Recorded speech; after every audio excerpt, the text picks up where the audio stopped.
Am I the asshole for tricking my parents into being on time for my wedding? My, male 33, parents are late for everything. Like, everything. Both of my sisters and myself have been disappointed so many times. Graduation ceremonies, birthday parties, even my father's retirement dinner, it is completely my mother's fault. She's a wonderful mother, and I love her dearly. She just doesn't understand the concept of punctuality. Amen to that. Oh, I know that feeling all too well, don't you worry. You are not alone in this. I've seen her talking to her sister on the phone and reminded her that she needed to be at my baby sister's dance recital. She waved me off and arrived after my sister had danced. We're all used to it. My dad's just done trying to get her to be on time for anything. My now wife, female 28, told me in no uncertain terms that if my mother was late for our wedding, she would do terrible things to me.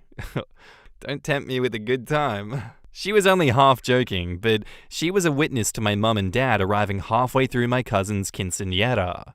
So here is what I did. It's completely on me, my wife was not involved, and if there is a dick move, it was completely mine. When we were getting samples for the wedding, I talked to the printer and had one special invitation printed with the time on it stated as being 1 hour earlier than the actual start time of the ceremony. What kind of printers you got over there? My mother was beside herself apparently when they left the house and thought they were going to miss the wedding since she was a part of it, with her and my mother-in-law lighting the candles we would use to light the unity candle and stuff. When she arrived and noticed other people were also just arriving and parking, she was so relieved that we were starting late that she just went with it. The ceremony went off beautifully, and so did the wedding pictures and the reception. The problem came last Sunday. My parents came over for a big family dinner, and we didn't bother starting the grill until they showed up. She asked why everyone wasn't eating, and we just said that we knew that we would be waiting for them since they are always late. She said she wasn't always late and had been on time for my wedding. She hadn't been. They arrived 45 minutes after the time on their invitation.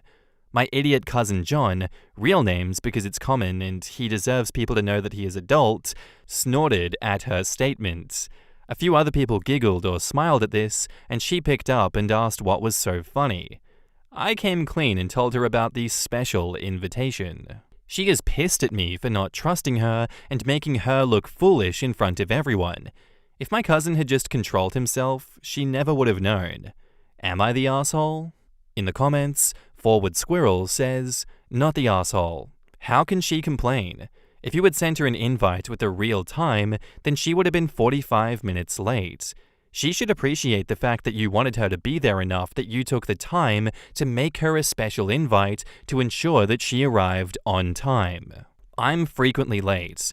Not 45 minutes late, but usually 10 to 15 minutes. I try my hardest to give myself an arrival time earlier than the start time. This way, if I'm late to the time that I set for myself. My husband, sister, and dad all lie to me about what time we have to leave frequently, but I encourage this because my brain can't be trusted. They mean well, and I appreciate the help getting my ADHD ass together. They are all very good at it by now. This is the way. In fact, flip it on her. Say the reason you did it is because you wanted her to be there for your wedding, and you knew how sad she would be if she had missed it, and you did all you could to ensure her happiness and yours in this very special day, because you couldn't bear the thought of the ceremony without her there. And that now she has a very special, unique invitation that nobody else has. That is a testament of your love for her that you went to the length of having specially made just for her. Counterpoint. That's very infantilizing, and you can smell the bullshit from a mile away saying something like that. Yeah, Mum, I don't trust you, so I made you a unique invitation as a testament of my love so that you could be there on time. I'm gonna pat your little head right now. Good Mom, good Mummy. Emotionally manipulative? Of course. Latino families thrive on this shit. What a good son you were to know how much it meant to her to be there since the beginning to see her son getting married.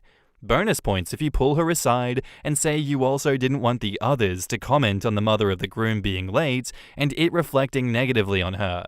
The neighbors can be so nosy and gossipy. It would break your heart if people picked on her because of that. Such a caring and concerned son. She will smell the bullshit, but it'll probably give her a good laugh. Not the asshole. She's embarrassed because she has a problem showing up on time, and you proved it. I think she may like the attention that she gets for being late. That is the only explanation for her being annoyed. It's just pure selfishness with a sprinkle of control issues, as in, nobody tells me what to do type stuff. Waiting for them just reinforces their behavior, unfortunately. Just keep repeating that she was 45 minutes late. Flat out tell her that you had not lied to her. She would have missed your wedding, and that not only will you never apologize for doing what you did, you want an apology from her for being 45 minutes late in the first place. Not the asshole. Exactly. She's mad that OP didn't trust her when she knows good and well that she did not deserve that trust this time either because she was late. How does she have the gall to arrive 45 minutes after the time printed on her invitation and still complain about not being trusted to arrive on time? Back up to the post, there is an edit. Part of the reason that she's mad is because she had her invitation framed. To be honest, I was already planning a heist with my sisters to replace it with the real one in case she ever noticed the discrepancy between hers and the ones we have framed in our home. Edit 2, yes, we are Latinos, and no, I do not in any way consider it racist. How many of you guessed that? I have been to Spain, and it's an issue there too, and the Philippines.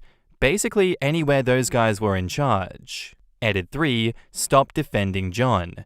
He and I have spent 30 years messing with each other. I have an Am I the Arsehole story that ends with me getting an offensive tattoo, $5,000 for removal, and him getting a body cavity search at the Mexican border. I would post it, but it happened like 10 years ago. Hey, John, what did you do in Mexico, man? What's going on? I like Slinky999's comment on this one. It's just pure selfishness with a sprinkle of control issues. Nobody tells me what to do. And yes, waiting for them does reinforce that behavior. I think you can approach situations like this however you would like, although my approach to it is just, I'm going to start hanging out with you less because I don't like that you keep doing this. Just minimizing that person's impact on your emotions and minimizing the role that they play in your life because of their behavior. That's how I approach the pick your battles kind of thing here. And I'm not going to pick a battle. I refuse to pick a battle because it's not worth the effort. OP has picked a battle in this instance, but it was worth the effort because look what happened. They were 45 minutes late and no one's feelings were hurt until after the wedding. But really, OP is the only one who deserves to feel attacked and to feel less than in this instance because of their mother's behavior. It's simply not acceptable. It's not something that you should have to put up with.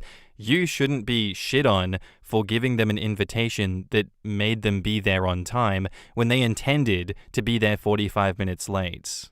The road to hell is paved with good intentions. The road to the ninth circle of hell was paved with bad intentions in this instance. And hell hath no fury like a woman scorned. Though in OP's case, you're a bit more than scorned. You're kind of just burnt to a crisp from so much disrespect from your mother your entire life. I think it really depends on the person, and it's a case-by-case basis whether you tackle these issues head-on or you just do what you can do to minimize that person's impact. I think you're not the asshole for this one. I think you chose a respectable middle ground that worked out for everyone in this case. And now, on to the updates. My parents have been embarrassed for 2 years now because of how I tricked them into being on time for my wedding. Pretty much every time I see them, they say I was a dick for not trusting them. Our church is very busy and full of young people, so there's lots of weddings. To the point where there are 3 weddings every Saturday all summer long. One at 10, one at noon, the other one at 3. Sometimes, but not often, there's also an evening wedding. That is genuinely otherworldly to me. I can't imagine being in a community like that. What? There's other places to get married, you realize that, guys, right? My little sister just got married. She snagged the noon slots. My mum got super involved in planning the wedding to prove that I'm just an immature asshole. She said that she would be on time and not miss anything. Do I sense foreshadowing, OP? Side note, I personally hate when people clink glasses to get the bride and groom to kiss. At our wedding, people had to sing a song. My cousin John had no shame and sang like 10 times. I think people were bribing him with alcohol. I love John so much. I set up a betting pool for kisses depending on how late my parents were. It cost $10, and if you guessed within 5 minutes, you got a free pass to make my sister and her husband kiss. Almost everyone bet on time because of the shitstravaganza at my wedding. New vocabulary just dropped. The correct answer was 35 minutes. Only me, my don't you mean amazing, cousin John, and his sister Yvonne got free passes for the kissing, and I bet $100. I was confident. We raised almost $1,500 for the honeymoon with my stupid idea, and I got to interrupt my sister from eating with my 10 passes. Win-win. Except for my mum, who thinks I did it to embarrass her. Get bent. Really, just get bent, Mum.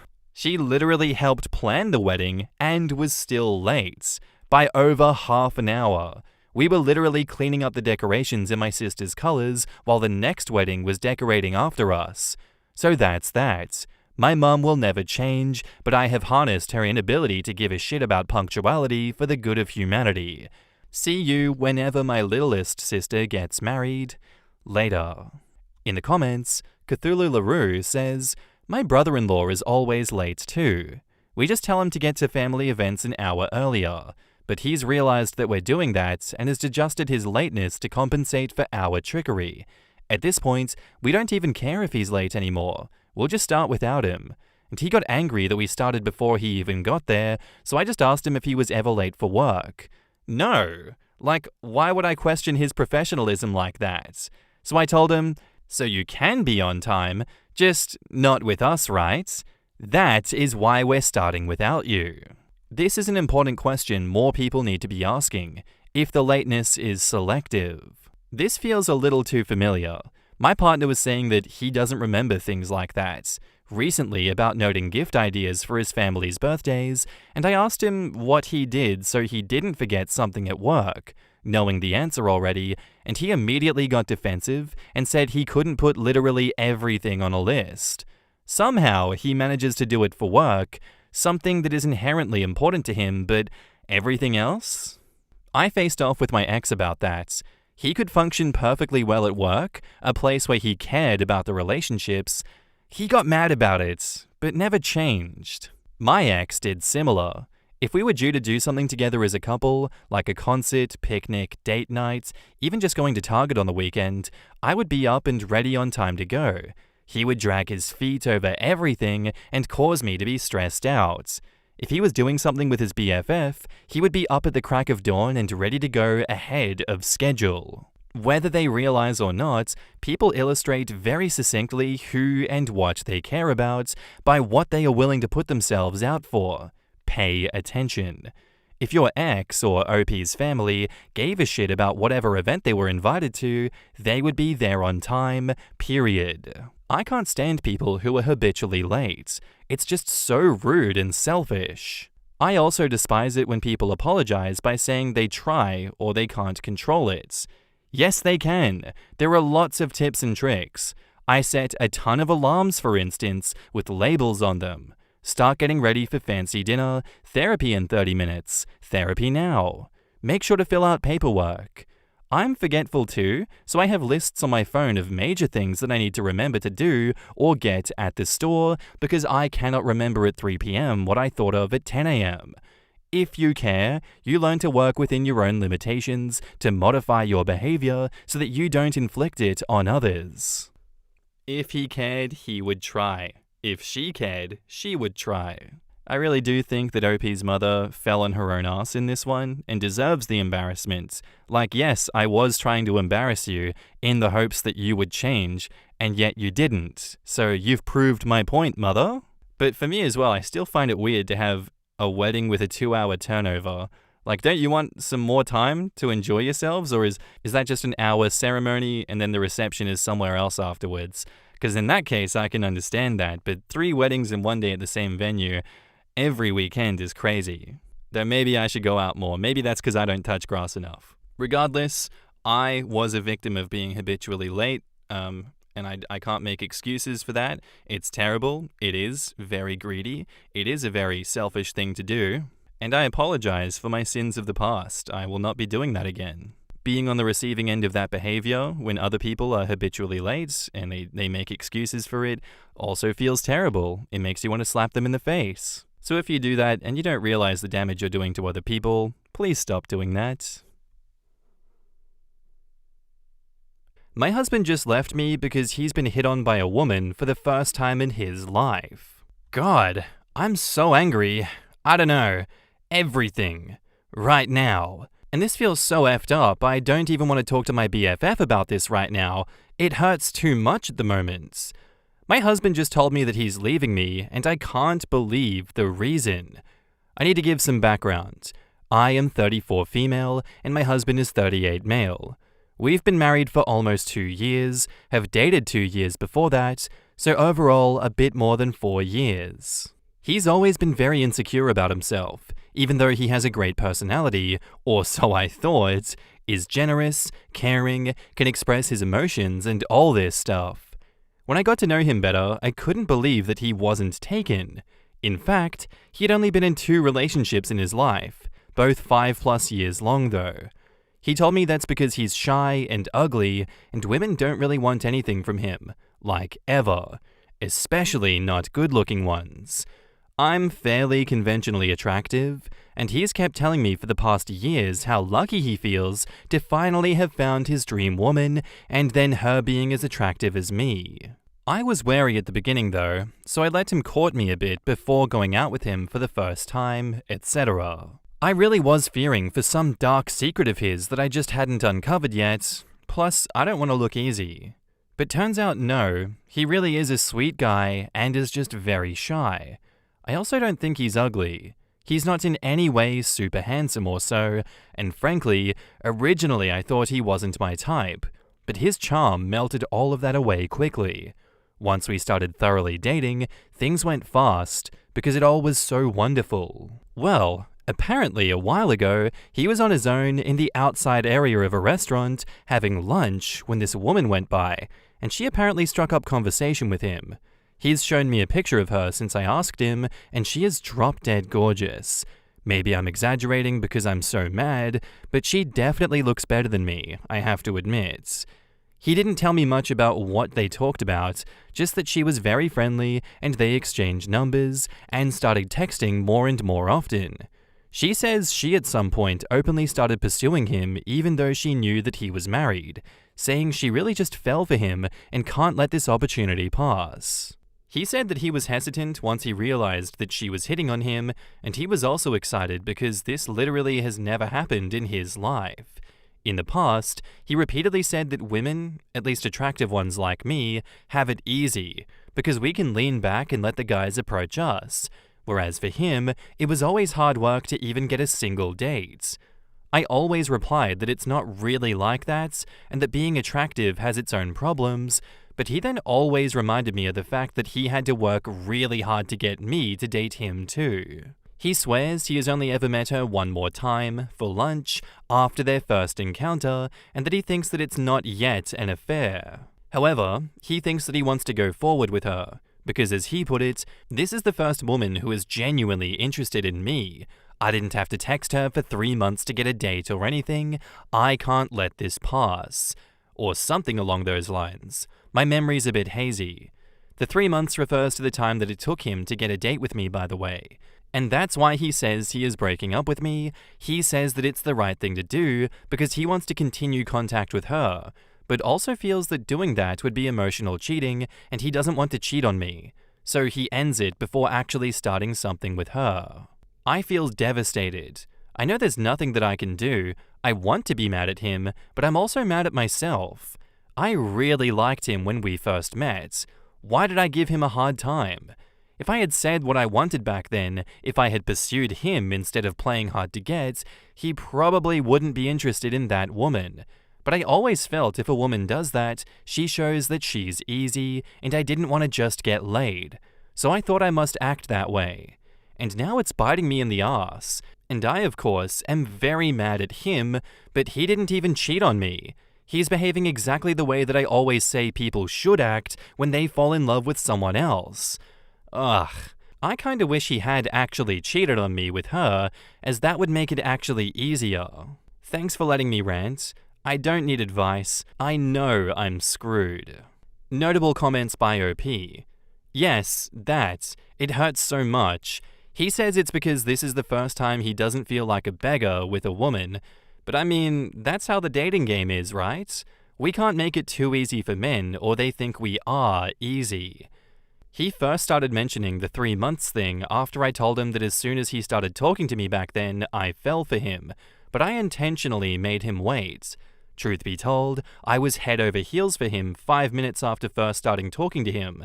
So he always pulled my leg saying, "You made me wait 3 months even though you knew after 5 minutes. I sorta get what he's complaining about there, but then again, I think that's what I have to do as a woman to ensure a guy has honest intentions. On the not liking him, that's only in regards to his physical appearance. He's a bit on the chubby side, and well, early hair loss and such. Only judging looks, I honestly never would have talked to him. We got introduced by a common friend, so we got to talking, and that captivated me.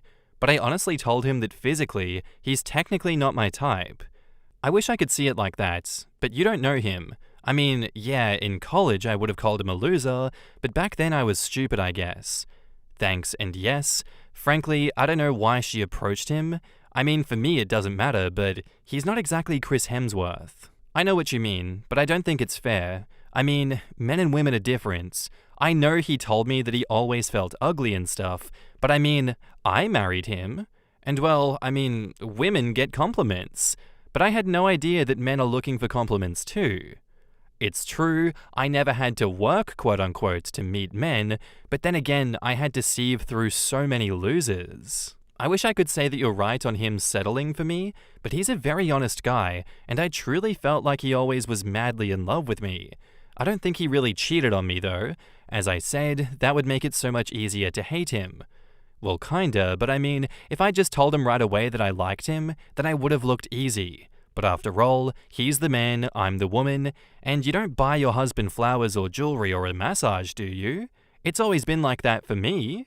Further in the comments, Lady Navia says, "Do not worry. If that woman is drop-dead gorgeous and pursued him while she knew that he was married, then she is bonkers and trash, and this will bite both of them in their asses soon enough.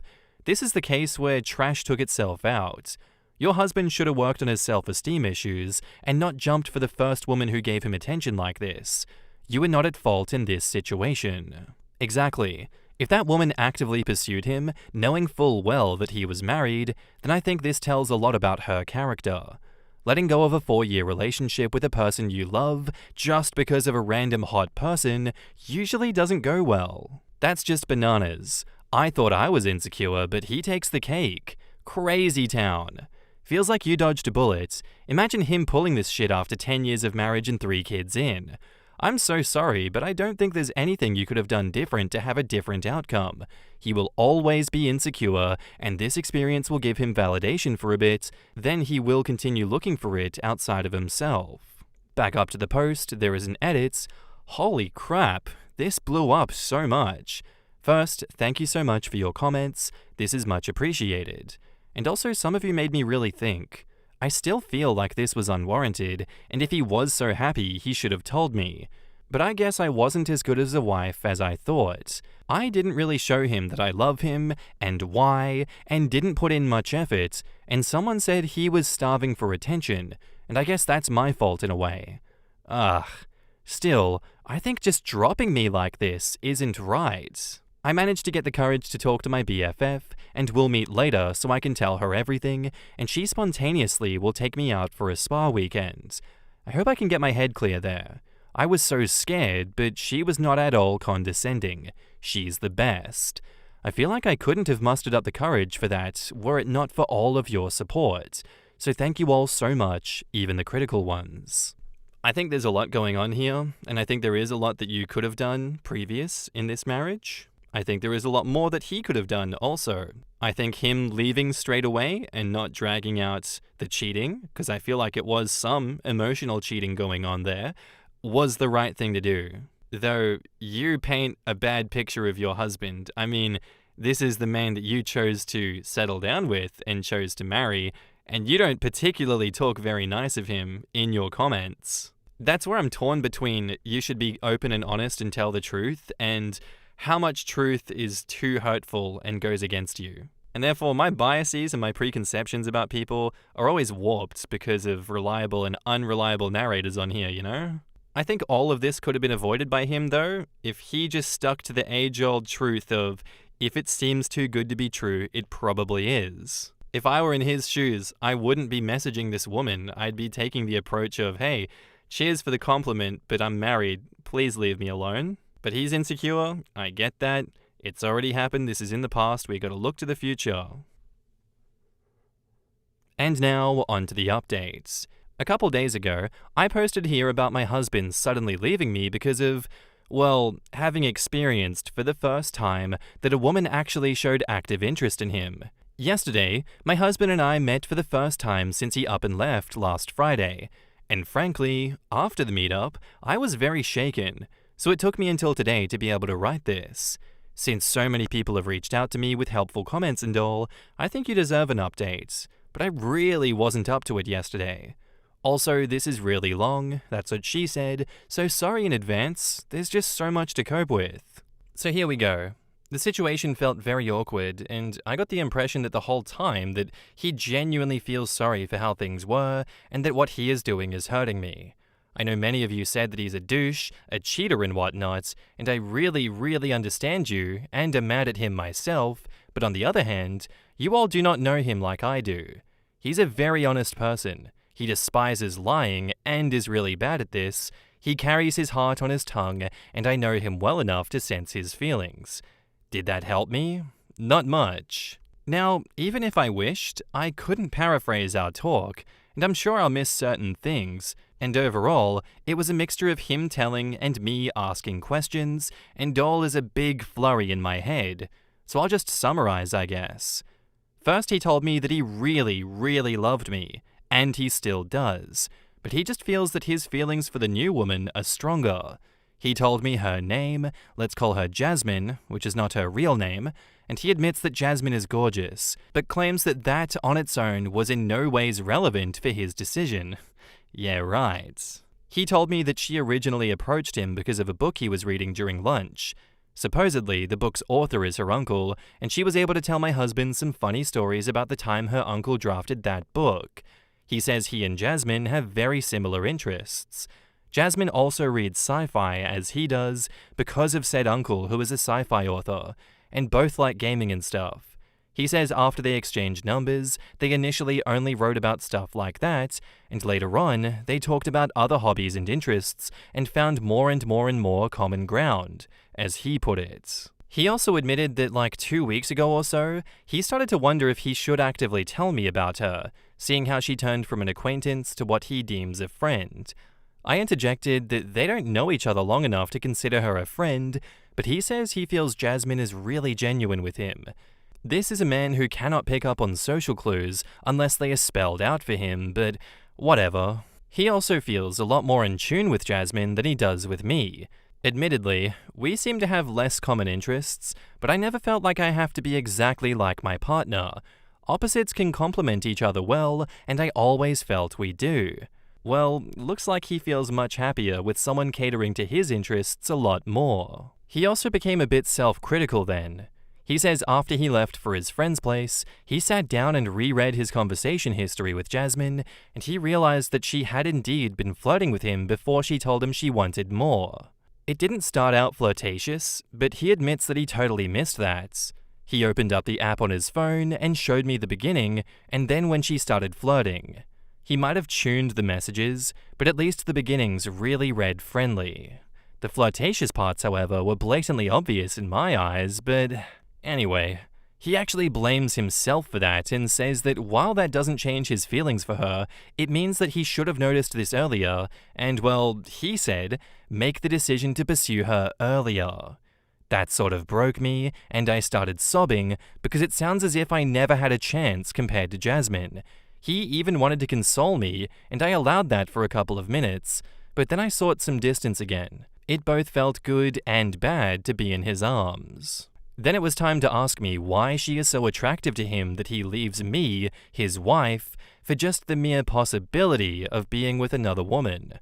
I mentioned that someone, I didn't see Reddit, suggested she might be a scam or just interested in breaking up marriages and going after men who were taken and such. He, of course, vehemently denied that. Supposedly, they met last Sunday to go out for dinner, and they talked about the fact that she approached him even though he's married, and she claims to have a really bad conscience about this, and that she never would have done it had she not felt such a deep connection between them, blah blah blah. I must admit I really struggled through that part, because if it is true, it hurts me, and if it isn't, it hurts even more that he falls for bullshit. He then told me in excruciating detail about his dating life, and how long he was a virgin, and how he always treated girls back in middle school and high school, and by the women in college and later on. How he really feels that he always has to be the one initiating, fighting even for a chance, and felt like he was always treated as unworthy by almost all women, and how that made him bitter. He admitted that, but also how he always thought that someone who truly fits him, fits his personality, his character, his being, would be someone who would make him not jump through hoops, someone who would outright tell him that she is intrigued by him and wants him. He says he loves me dearly and was always very grateful for being with me, but that even with me, he always felt somewhere between a beggar and the subject of a pity party, where I bestowed the grace of my companionship onto him instead of actually liking and wanting him.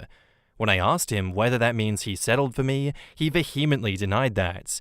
He said that when we started to date, I really treated him better than any woman had done before, so he really thought that this was what he had been looking for, and before meeting Jasmine, he never felt like he needed more. I, of course, tried to tell him that I am not with him out of pity or anything, and explained why I made him wait 3 months, and why I think the man should court the woman, and so forth, and then I also admitted that I might not have given him the appreciation he deserved. This time, it actually was his turn to drop tears for a bit. He said hearing that made him both grateful and unhappy that he never really communicated better about this. I told him that hearing him say that feels like he's putting the blame on me. And I swear to God, his eyes like doubled their size, and he looked genuinely shocked. And he apologized many times, and said he didn't want me to actually think that he has any bad feelings about having to wait back then, and that this is a situation where no one is to blame, but especially not me.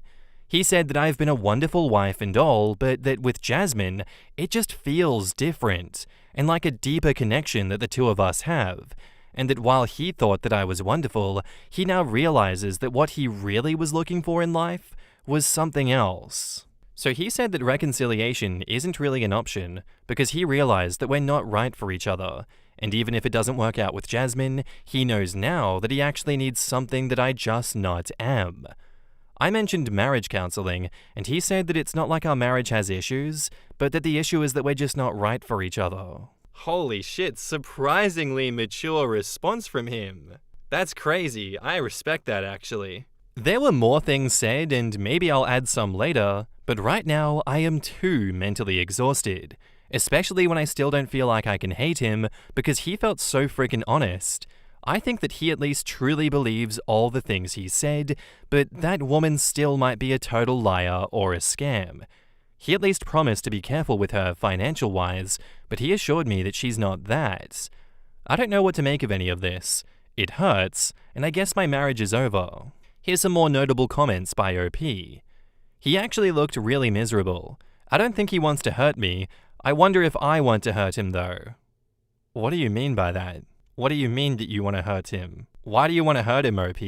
What's going on? As much as he's a dickhead, he's still been graceful in this breakup. Why do you want to hurt him for that? I don't like those vibes. Well, I mean, it's not like this is just the first woman who hit on him since we started dating or so. It's literally the first woman to do that in his entire life. While personally, I can't imagine that because I get hit on at least once a day. I get it. It must be difficult for him. I just thought that I was enough for him. Is wasband short for waste of a husband? I have to admit that by now I realize I didn't. I took him for granted. I saw myself as the prize, which he constantly has to fight for. I always thought that it's showing enough that I married him, and tell him I love him, and, well, be his wife. That's giving me bad vibes too. I don't know. I don't like what you have to say here. Again, it's all well and good being truthful, but it doesn't help your case. This makes me less sympathetic. I don't know how to put this. He's not very physically attractive, and he is very insecure and rather nerdy and shut off. Unless he's lawyering, which is the only thing that he feels like he's actually good at, even though he is good at so many things. And when he was younger, he wasn't just chubby, he was outright fat, and always hated himself for it, and all. I do believe him when he says that, and actually his sister has told me a couple of times how he always was miserable when he was younger because of this. I was just trying to be honest there. Looking back from here, I obviously totally would have appreciated him more, but if there had been no Jasmine, how serious would I have taken him? I know myself I might have brushed it off, which would have been wrong. I just don't want to portray myself as perfect, because this screw-up has shown me I'm not. He's got a wonderful personality. At least I thought so. Really, he's normally so sweet and caring, and helpful and attentive, and all.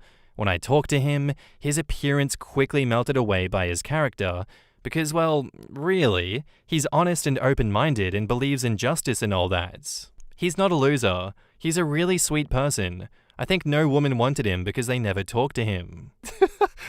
What? He's not a loser, but he's not physically attractive? He's really insecure? He's a nerd and shut off? I get that those are descriptors, but the way that you're describing him, it's not very respectful. Further in the comments, Llewellyn says, "Let him go. The reality of online dating is going to knock him on his ass." Patiently waiting for the update in 6 months that he tried to crawl back because Tinder scarred him. I would love for it not to turn out this way, but from the way that she's speaking, it sounds like she might take him back unless she finally gets a cycle of anger pumping through her. She needs it to move on. My ex-husband was very similar to this guy. Insecure because he was short and skinny, blah blah. He went on a school trip with one of our kids and met another mum there. They exchanged numbers and started texting, and he said that he wanted to open up our marriage and practice ethical non-monogamy. It's something that I'd said in the past I would possibly be open to, but would never ever push anyone into it. I agreed and had no problems getting dates. The other woman he was interested in only wanted to screw him if I didn't know and her husband didn't know.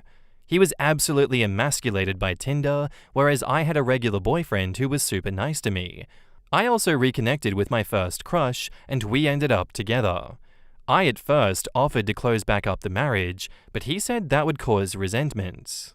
Anyway, long story short, I am now happily divorced from my ex, married to my soulmate, and he treats me, and more importantly, my kids way better than my ex ever did. He's also actually a partner who helps with cleaning and cooking without being asked.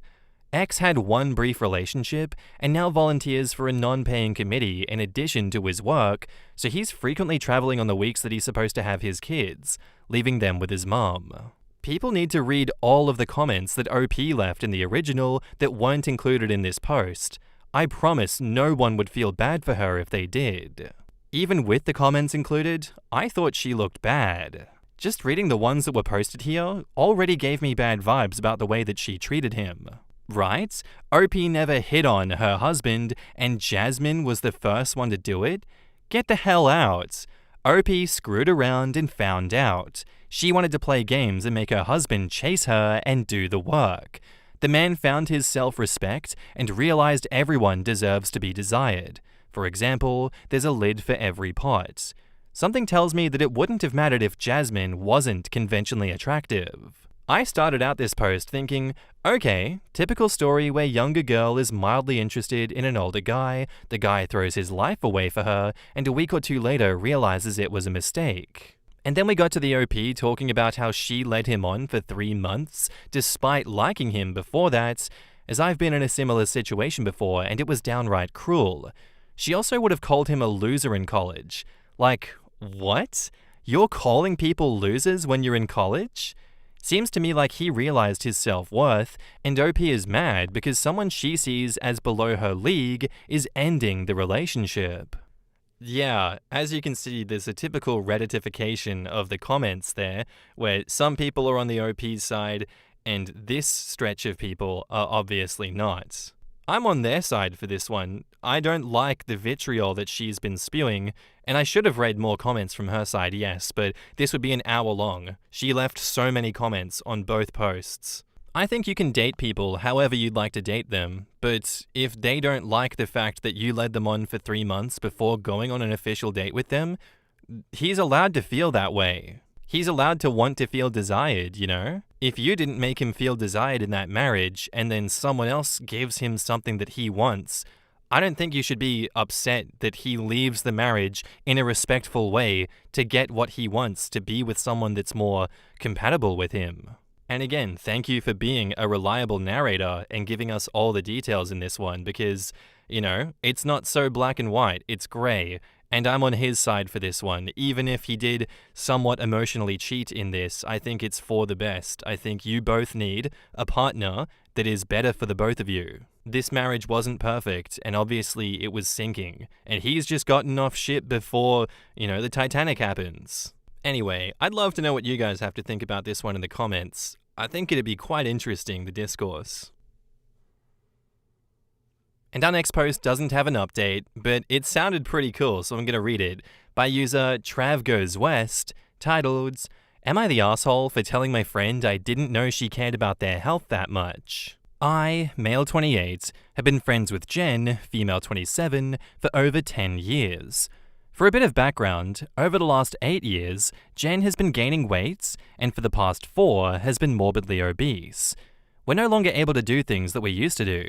Concert venues she can no longer fit in the chairs, hiking, going to the farmer's market, kayaking, etc. Through all of it, we've adjusted to accommodate what Jen can do. A few months ago, I moved into a new apartment and got the water tested for heavy metals, nitrate, bacteria, and fluoride through my state's health department.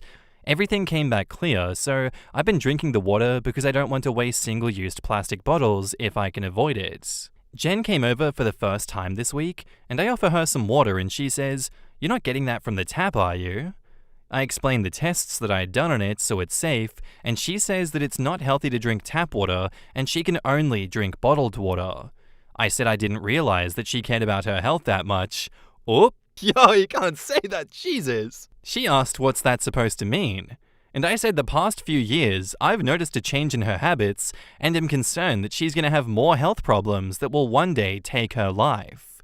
I thought when she was diagnosed with type 2 diabetes, it might be a wake-up call to change her eating and exercise habits, but instead, she's focusing on tap water? She said I was treating her different for gaining weight and that there was nothing wrong about her eating and I was just being fat-phobic. Am I the asshole for telling my friend I didn't realize she cared about her health that much?" In the comments, Shitsuri says, "You're the asshole. I think it was just an unnecessary and rude escalation, although you obviously have wanted to talk about it for a while. This, a simple, 'sorry, I don't have bottled water,' would have sufficed." Yeah, especially because so many weight problems are rooted in issues with someone's lack of control, and cruel comments tend to pull someone's locus out of control outwards, causing them to feel like they're not in control of their own body, not inwards, feeling like they do have control, which is where it's most healthy for it to be in the context of weight loss. People really don't get that tough love often has the exact opposite effect of what they supposedly intend, although some people also just use tough love as an excuse for cruelty and don't actually intend to help. Fat-shaming someone to help them is like noticing that it's really hot in a room, recognizing that it could be dangerous to health for it to be that way, and deciding to fix it by turning the temperature up.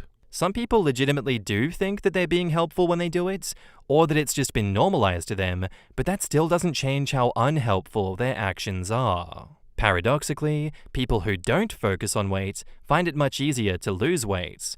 Calling attention to it in an unhelpful, rude way is much more likely to cause the wrong kind of awareness and damage someone's ability to lose weight by making weight the focus, rather than health. I didn't realize you cared about your health so much? Oof. That sounds like something my grandma would say to a fat person. Such a rude, sassy, passive-aggressive way to talk to a friend. You sound like you could be in a Real Housewives franchise with all of that shade. You're the asshole, Shade Queen. Yeah, I just think of it in terms of that really was an unnecessary escalation, and this conversation could have been had in a more respectful way at a different time. And like, if they really are your friend, you shouldn't be an asshole to them. This isn't like a, oh, I'm just brutally honest. I'm just a brutally honest kind of guy. They can't handle me. It's not that kind of situation. It's more like, hey, if they want my help, if they want, guidance from you, or they want your opinion, they will ask for it. You go to friends as a safe space, and I understand that there's a line between enabling and safe space, but there's a real good chance that when you approach situations out of the blue like this and just start attacking them, that you're not going to have that friend in your life much longer. And you might also lose friends in the periphery that are attached to this friend for your behavior. Actions do indeed have consequences, and I think that this was an unnecessary attack by you. I do think you're the asshole here. Am I the asshole? I put a lock on my door after my sister's fiancé went through my drawers. My sister and her fiancé moved in with my parents and I a couple of weeks ago. For some backstory, they're not the tidiest people, and they don't clean up after themselves. Their last lease wasn't extended, and they hadn't really bothered looking for places to move into. They just assumed they could move in the meantime while trying to find somewhere. They smoke a lot of weed, and they both don't work. One morning when everyone was out, and my dad had just been in the shower, he'd walked past my room and found my sister's fiancé in there, going through my drawers, saying I was just trying to find some of sister's underwear. When my dad had told me, I felt completely violated and upset because my personal space had been entered with my stuff rummaged through. I asked for locks to be put on the doors. I have quite a bit of expensive jewelry, clothes, and electronics in my room. My sister and her fiancé are super offended at the locks being put onto the doors. They are hurt and feel like they're not trusted, and the fiancé is under the impression that we think that he is a creep. They think how I reacted to it all is uncalled for. Am I actually the asshole for being upset and wanting to lock my door? The fiancé reckons he only did it without letting me know because he felt like we were family, even though my own family wouldn't have even rummaged through my drawers in the first place. In the comments, not the asshole. I mean, if my father caught my sister's fiancé going through my drawers and panties, he probably would have kicked his ass out because it's creepy. I would also get locks, and when they say their feelings are hurt, I would laugh in their faces and say, too bad. But that's just me. He crossed major boundaries and is a creep. The audacity of them being hurt, it's comical. Dummies. Not the asshole. I don't know anyone in your house, and I can 100% confirm that he was absolutely not looking for his sister's undies. He is a creep, and I hope your parents support you and look to getting him out of the house and away from you. I've read so many stories on this website that have escalated, cameras in the bedroom and bathroom, etc. Stay safe, mate. Not the asshole. Well, I'm super offended that you went through my underwear drawer, you effing weirdo. To OP's sister, I don't care if you're offended. He had no business going through my stuff, no matter what he claims he was looking for. If you don't have a problem with your fiancé going through my panties, then you're as big a creep as he is. Also, why is he looking for the sister's panties anyway? Just no, not the asshole. Why would the sister's underwear be in OP's room? I'm hoping the freeloaders do their own laundry. Not even close to being the asshole. Sounds like fiancé knows he's a creep and thought he'd get on the front foot by pretending to be hurt. Your personal safety always comes first, and you did the right thing with the locks. OP asked for the locks, OP's dad allowed it. That is enough to know that OP's not the asshole. OP, if your dad agreed to locks, you're secure knowing that even your dad found it creepy and wrong, and would direct the creeps to him about it all. Dad should have kicked his creepy ass out. Quote, they hurt and they feel like they aren't trusted. That's because they aren't trusted. That's often the consequence of going into someone's room and through someone's drawers without permission. Quote, the fiancé is under the impression that we think he's a creep. That's because he is a creep. He was going through your drawers. Why wouldn't you think he's a creep for that? Either that or he's a thief. Tell him to take his pick. Would he like you to think that he's a thief or a creep? Those are really the only responses to his actions, not the asshole. I don't know if there's all too much that I can add to this situation besides being like, yeah, why haven't they just been kicked out of their house at this point? Like, I feel like that's something that you can just kick them out of the house for, is it not? This isn't really a slap on the wrist and be like, oh, now they're gonna put up a stink about us not trusting them. Oh, those silly little goobers. Like, get ye gone, bridge trolls. I don't want you in my house anymore. What else could you guys be doing that we don't know about? Similar to these panty thieving operations. This isn't the underwear gnomes from South Park where it's like, take underwear, sell underwear, who knows, and then profit. This is the opposite of that. This is... I don't like them. I don't like them at all. Get rid of them. And now, on to the updates. Thank you to everyone for making me feel like I wasn't going crazy here. They've decided to move out to a friend's house as they didn't feel comfortable in the house anymore. Go figure. Insert biggest eye roll here. Dad didn't immediately kick them out, as he was in shock about the whole situation too, and wanted to protect his other daughter as well, but is very happy that they're going after thinking everything through. Also, thank you to everyone for the English lessons. With my accent, draw and drawers both sound the same. I'm from across the pond and haven't replied to anything because of the time differences. In the comments, sister's fiancé is a creep. I'm glad to see that they're gone. Pterodactyl Noises replies, what do you mean? He was looking for his own fiancé's underwear, in a place where it definitely wouldn't be. And she's gonna marry that fool. Ugh. Neither work, both spend most of their time smoking weed, didn't bother looking for a new place because they assumed that mummy and daddy would be fine with them living there. This screams codependency. They're feeding off of each other's weaponized incompetence, and nothing will change until they hit rock bottom and blame each other. I find that avoiding not being trusted is as simple as refraining from doing things that break people's trust. Fancy that. Oh yes, sister. I too am rather hurt and disgusted that your fiancé went through my underwear drawer looking for your panties. I'm sorry, but why would your panties be in my underwear drawer in my bedroom anyway? I really hope something like this was said just to highlight how stupid they both are. There is literally no other reason why one would go snooping in a drawer like that. Even if there was by chance a pair of the sisters in there, doing all the laundry together, at least ask them to check. And why was he the one looking in the first place? I swear logic and critical thinking doesn't exist for some people. Our next post is by user DizzyBrick3761, titled, Am I the asshole here for wanting to dump my fiancé after she injured herself while I was away? While I, 30 male, was away on business, my fiancé, 32 female, decided to go out without telling me. We spoke in the afternoon. I was on my way to the airport ahead of an 8-hour flight, which was arriving at 5 a.m. Her friend had just come back from out of state, and she was planning on taking her out to dinner. Once I landed, I didn't want to wake her as she normally gets up at around 7. I got home and she wasn't there. Her car was parked outside, but she wasn't in bed.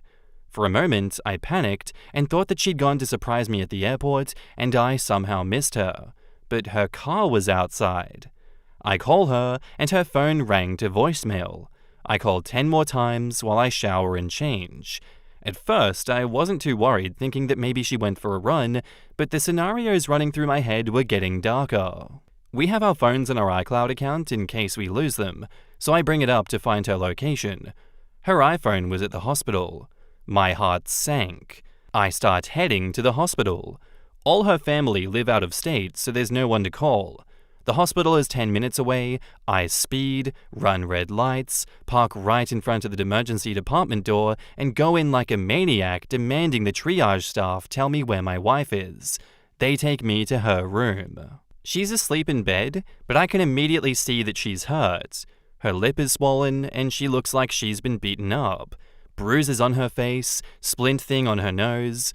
My panic and worry morph into rage, and I demand to know what happened and who did this to her. I was informed that she arrived in an ambulance at 2 a.m., having drunkenly stumbled and face-planted onto the curb while leaving a bar. She had a broken nose, chipped tooth, and other minor abrasions and scratches, but she was gonna be fine. This made absolutely no sense. I seriously feel like I'm in the Twilight Zone. I don't drink, never have, and she hasn't touched alcohol since college, basically. I don't even know what's happening at this point. She's tried to offer up some kind of explanation about how her friend pressured her to have wine while they're at dinner, and then they somehow ended up in a bar. She apparently has no recollection and teleported there. I've been giving her the silent treatment, and it's 8 p.m. She's been crying and wanting some sort of consolement or reassurance, but I genuinely think I'm done. The whole thing just came out of left field, and I'm not handling it well at all. We've been living together since we got engaged, and it would be a pretty clean split. Her parents own the house, so I can basically just take my stuff and go, I guess. I really don't know what to do.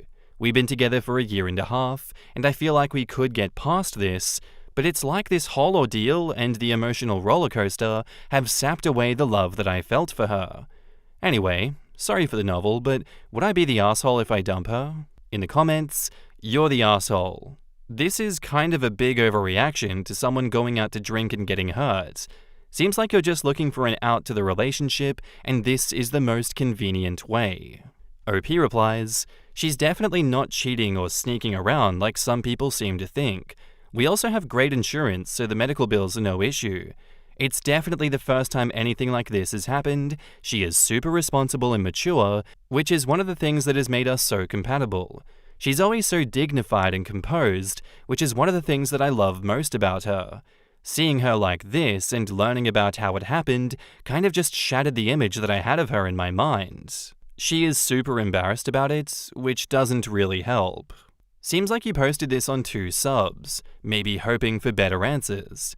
I don't know, but the general consensus on both posts thus far is that you're the asshole, and I agree. She very well could have been drugged if she doesn't remember everything that happened. She's in pain and probably scared as well. She needs love and care. But instead, you have your panties in a bunch and are angry with her. Mainly, from what I gather, you're angry because she went out and didn't tell you. You're her boyfriend, not her parent. She thought she was probably just having a drink with a friend. Just because you never drink and she hasn't had one in a long time doesn't mean that she was irresponsible. It doesn't mean her getting hurt is her fault. Things happen. You're mad that she did something that you don't like to do and didn't tell you about. Hell, she probably needed a damn drink while you were away because her boyfriend is an insufferable jerk, which is probably why she didn't tell you that she went out in the first place. You didn't lose love for her. You never had true love for her in the first place. If you did love her, none of this would even be a question for you in the first place. So do her a favor and leave her because she deserves better. She deserves someone who truly loves her and will take care of her when she needs it the most, instead of turning their back on her like you. You're the asshole times infinite. OP says, I get it. I'm the asshole. Enough people mentioned that she was roofied, so we went and got a drug panel done, and that came back clean. She just had too much to drink. Just to clarify, since a lot of you said that I'm controlling or whatever, I'm really not. She's free to go out, with or without telling me. It's just that she normally always tells me her plans exactly, which is why this was so abnormal. Also, I never said that I had a problem with her drinking. She's a grown-ass woman and she can do whatever she wants. It's just that she never drinks, which is why this was so shocking. She has a concussion, which we are blaming for the trouble remembering. I don't think she was blackout drunk, and neither does she. I'm not trying to defend my initial reaction, but I have a very stressful job, which has taken its toll on my mental health for sure, and I make an effort to eliminate any sort of non-work related stress as a matter of necessity. Coming back to my wife in the hospital, seriously injured, was absolutely devastating, and I know that I didn't react well. My first thoughts were that she was attacked by someone, which infuriated me and made me want to go find whoever that was. Once I realized there was nobody to blame for this except her, some of those negative emotions were directed towards her. I'm not saying it's right, but I can't control how I feel. Let me be clear about one thing. I wasn't ignoring her. I just really didn't know what to say to her, and I wanted to let her rest. I was processing the situation, and I knew if I didn't control what I said, I might say something that blamed her or was hurtful or something along those lines, which is why I decided to hold my tongue until I sorted out my feelings. Yes, I know I'm the asshole. Traditional neck replies to that, maybe your mental health will improve when you stop thinking about how this is about you and actually care about her. She is concussed and injured, and you keep acting like she did something to you. This is a normal human response. You have some serious issues. Most people would be more concerned about their loved one's concussion and healing, and you can't even see how much of an asshole you are. This isn't about you. Take care of her. Stop being so self-centered and selfish. Right now, who even cares about how you feel? You can help it, and you are wrong. Stop acting like a douche and take care of her.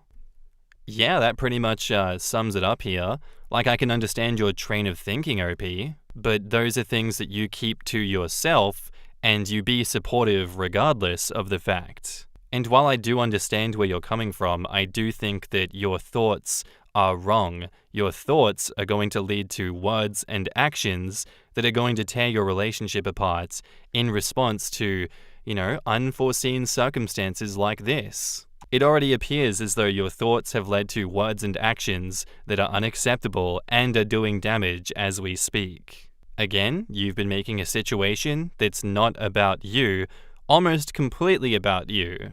You didn't react well, no. You need more empathy. You need to be a better person. And yeah, once you realized there was no one to blame in this situation, you did direct your negative emotions towards her. You said that it's not right, but you can't control how you feel? I think you can, and I think that's a cop-out. I think the way that your relationship has been framed before this led you to being in a place where you think she's some perfect person that can do no wrong, and then when she shatters that illusion that she's actually human, you blame her for that. And that's why you have such negative emotions. I don't think it was because you thought someone attacked her and you wanted to go find out who that was, and when there was no one to do that, I'm going to direct it towards her now. I think that's cope.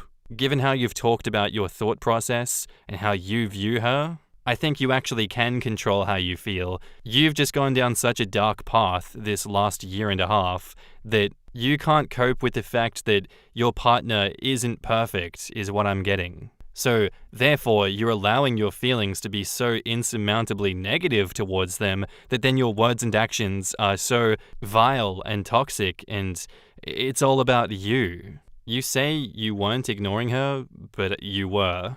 You were ignoring her. I would seriously question if I wanted a partner like you in my life, if you were my partner, that's for sure. And now, on to the updates. She broke off the engagement. We had a long talk, and apparently I've been cold and unsupportive. I disagree, but whatever. You're a dickhead. And she feels betrayed by my attitude, ? She thinks my expectations are unrealistic and that she's a human, not a robot. She said she needs someone who can let her fail, and I am not that person. Our follow-up post by OP asks, would I be the asshole here if I don't return the expensive watch my ex-fiancé's father gave me? We broke up after being engaged for 6 months. One night when we were at her parents' place, her father gave it to me as a gift. It was shortly after we got engaged, and it wasn't my birthday or anything like that. There was no occasion. He just gave it to me and said, I want you to have this. He took it off his wrist. I'm unlikely to ever see him again as he lives in California and I live in New York. He hasn't asked for it back, nor has my ex. I doubt she has any clue what it's worth, but I've had it appraised and it's worth over $70,000. Would I be the asshole if I keep the watch and don't say anything? Edit, I will obviously return the watch if they ask for it. It's just that chances are neither my ex nor her family will ask for it. But I'm contemplating returning it anyways due to its value and rarity. In the comments, Mango Saint Juice says, just read your previous posts, so yeah, you would be the arsehole if you keep it. Give it back to them. OP's edit makes me think he won't return it because he feels like he's the victim of a breakup. No free house, and now to return the $70,000 watch? Yes, you would be the asshole if you keep the watch without discussing it with your ex-fiancé or her father. While the watch was given to you as a gift, its significant value and the circumstances of your breakup suggest that there might be emotional and familial attachments involved. Keeping such a valuable item without at least offering to return it could be seen as disrespectful or opportunistic, especially considering the relationship dynamics and the fact that it was a gift from her father. It's best to communicate openly and transparently about it to avoid any misunderstandings or hurt feelings. The watch was given to someone who her father thought would take care of her, and Opie failed spectacularly at that. Dumping someone who's hospitalized and wants to keep the mostly probably a family heirloom, wow, you're the asshole. Given the reason you are now single, I don't know how you'd be able to keep it without feeling like a total douchebag. Because douchebags never think they are one. I don't understand. He wanted to leave her because she injured herself? Really? I could never be with someone without a strong center of gravity. I like wives that weren't hurt. Oh, that's so grim. Oh my god. After freaking out so hard, he drove like a maniac, even running red lights, risking his life and that of multiple people around him. What did he think that would accomplish? She was at the hospital already. Your presence wasn't even required. Sure, I think we would all be worried. We would all go to the hospital. But most reasonable adults wouldn't risk killing people because we were in an emotionally driven fit. Strong center you got there, buddy. What a hypocrite. Parked in the emergency loading zone too. Honestly, that shit reads so self-important to me. And clearly this guy is not equipped to work at a high-stress job. He parked in an emergency vehicle zone and ran into the ED, demanding that everyone drop what they're doing and deal with his problem right now. Dumbass. They could literally have been working to save your wife in that instant, and you running in screaming would have been a distraction for the staff who were coordinating to help her and the other patients. But no. Everything needs to go on hold because this asshole doesn't know how to manage stress. Quote, I've been giving her the silent treatment and it's 8 p.m. She's been crying and wanting some sort of consolement or reassurance, but I genuinely think I'm done. Apparently, I've been called an unsupportive. I disagree, but whatever. Well then what is it, my dude? I had to go back and reread it too, because he did say that he was giving her the silent treatment, but updates later to say that he wasn't. What a liar! He wants a Stepford wife to look perfect all the time like a robot. I'm planning to get the hell out of her house and ditch her forever for, checks notes, falling down? But in a warm and supportive way. His line of reasoning in the first post is so alien to me that I kept thinking I missed something important. I don't entirely get it even still. Accidents happen even if you're sober and composed. His response could have been dropping his pants and taking a dump right on the floor in the hospital room, and somehow that would make more sense to me than this. Yeah, I stepped in a hole in the grass once while eating an ice cream cone, broken nose, black eye, concussion. Am I the asshole for making my husband do things for our child? I, 30s female, was assigned to cook for my husband's family during a week-long trip, 11 adults and 4 kids. I sat down to eat after cooking for a few hours, and our child asked for a condiment and a drink. I asked my husband, who's in his 40s, if he'd mind getting it, and he had no issue and got up. My mother-in-law and his auntie had a fit about this and said, why am I treating him like a servant? I could get up and take care of it so my husband could relax. He had been all day. They've been cold and mean and are not speaking to me. I'm wondering if I should have done it myself or if I should ask my husband if we can go home. I've got 4 days left. In the comments, Hegemonic Smegma says, Info. Please explain how you were assigned to cook. Nobody except my supervisor assigns me to do anything, and I still have the option of saying no, though there could be consequences. In what way were you making your husband do anything? He could have said no. OP says, sorry, I tried to make the post short. His aunt rented the Airbnb, we paid it back.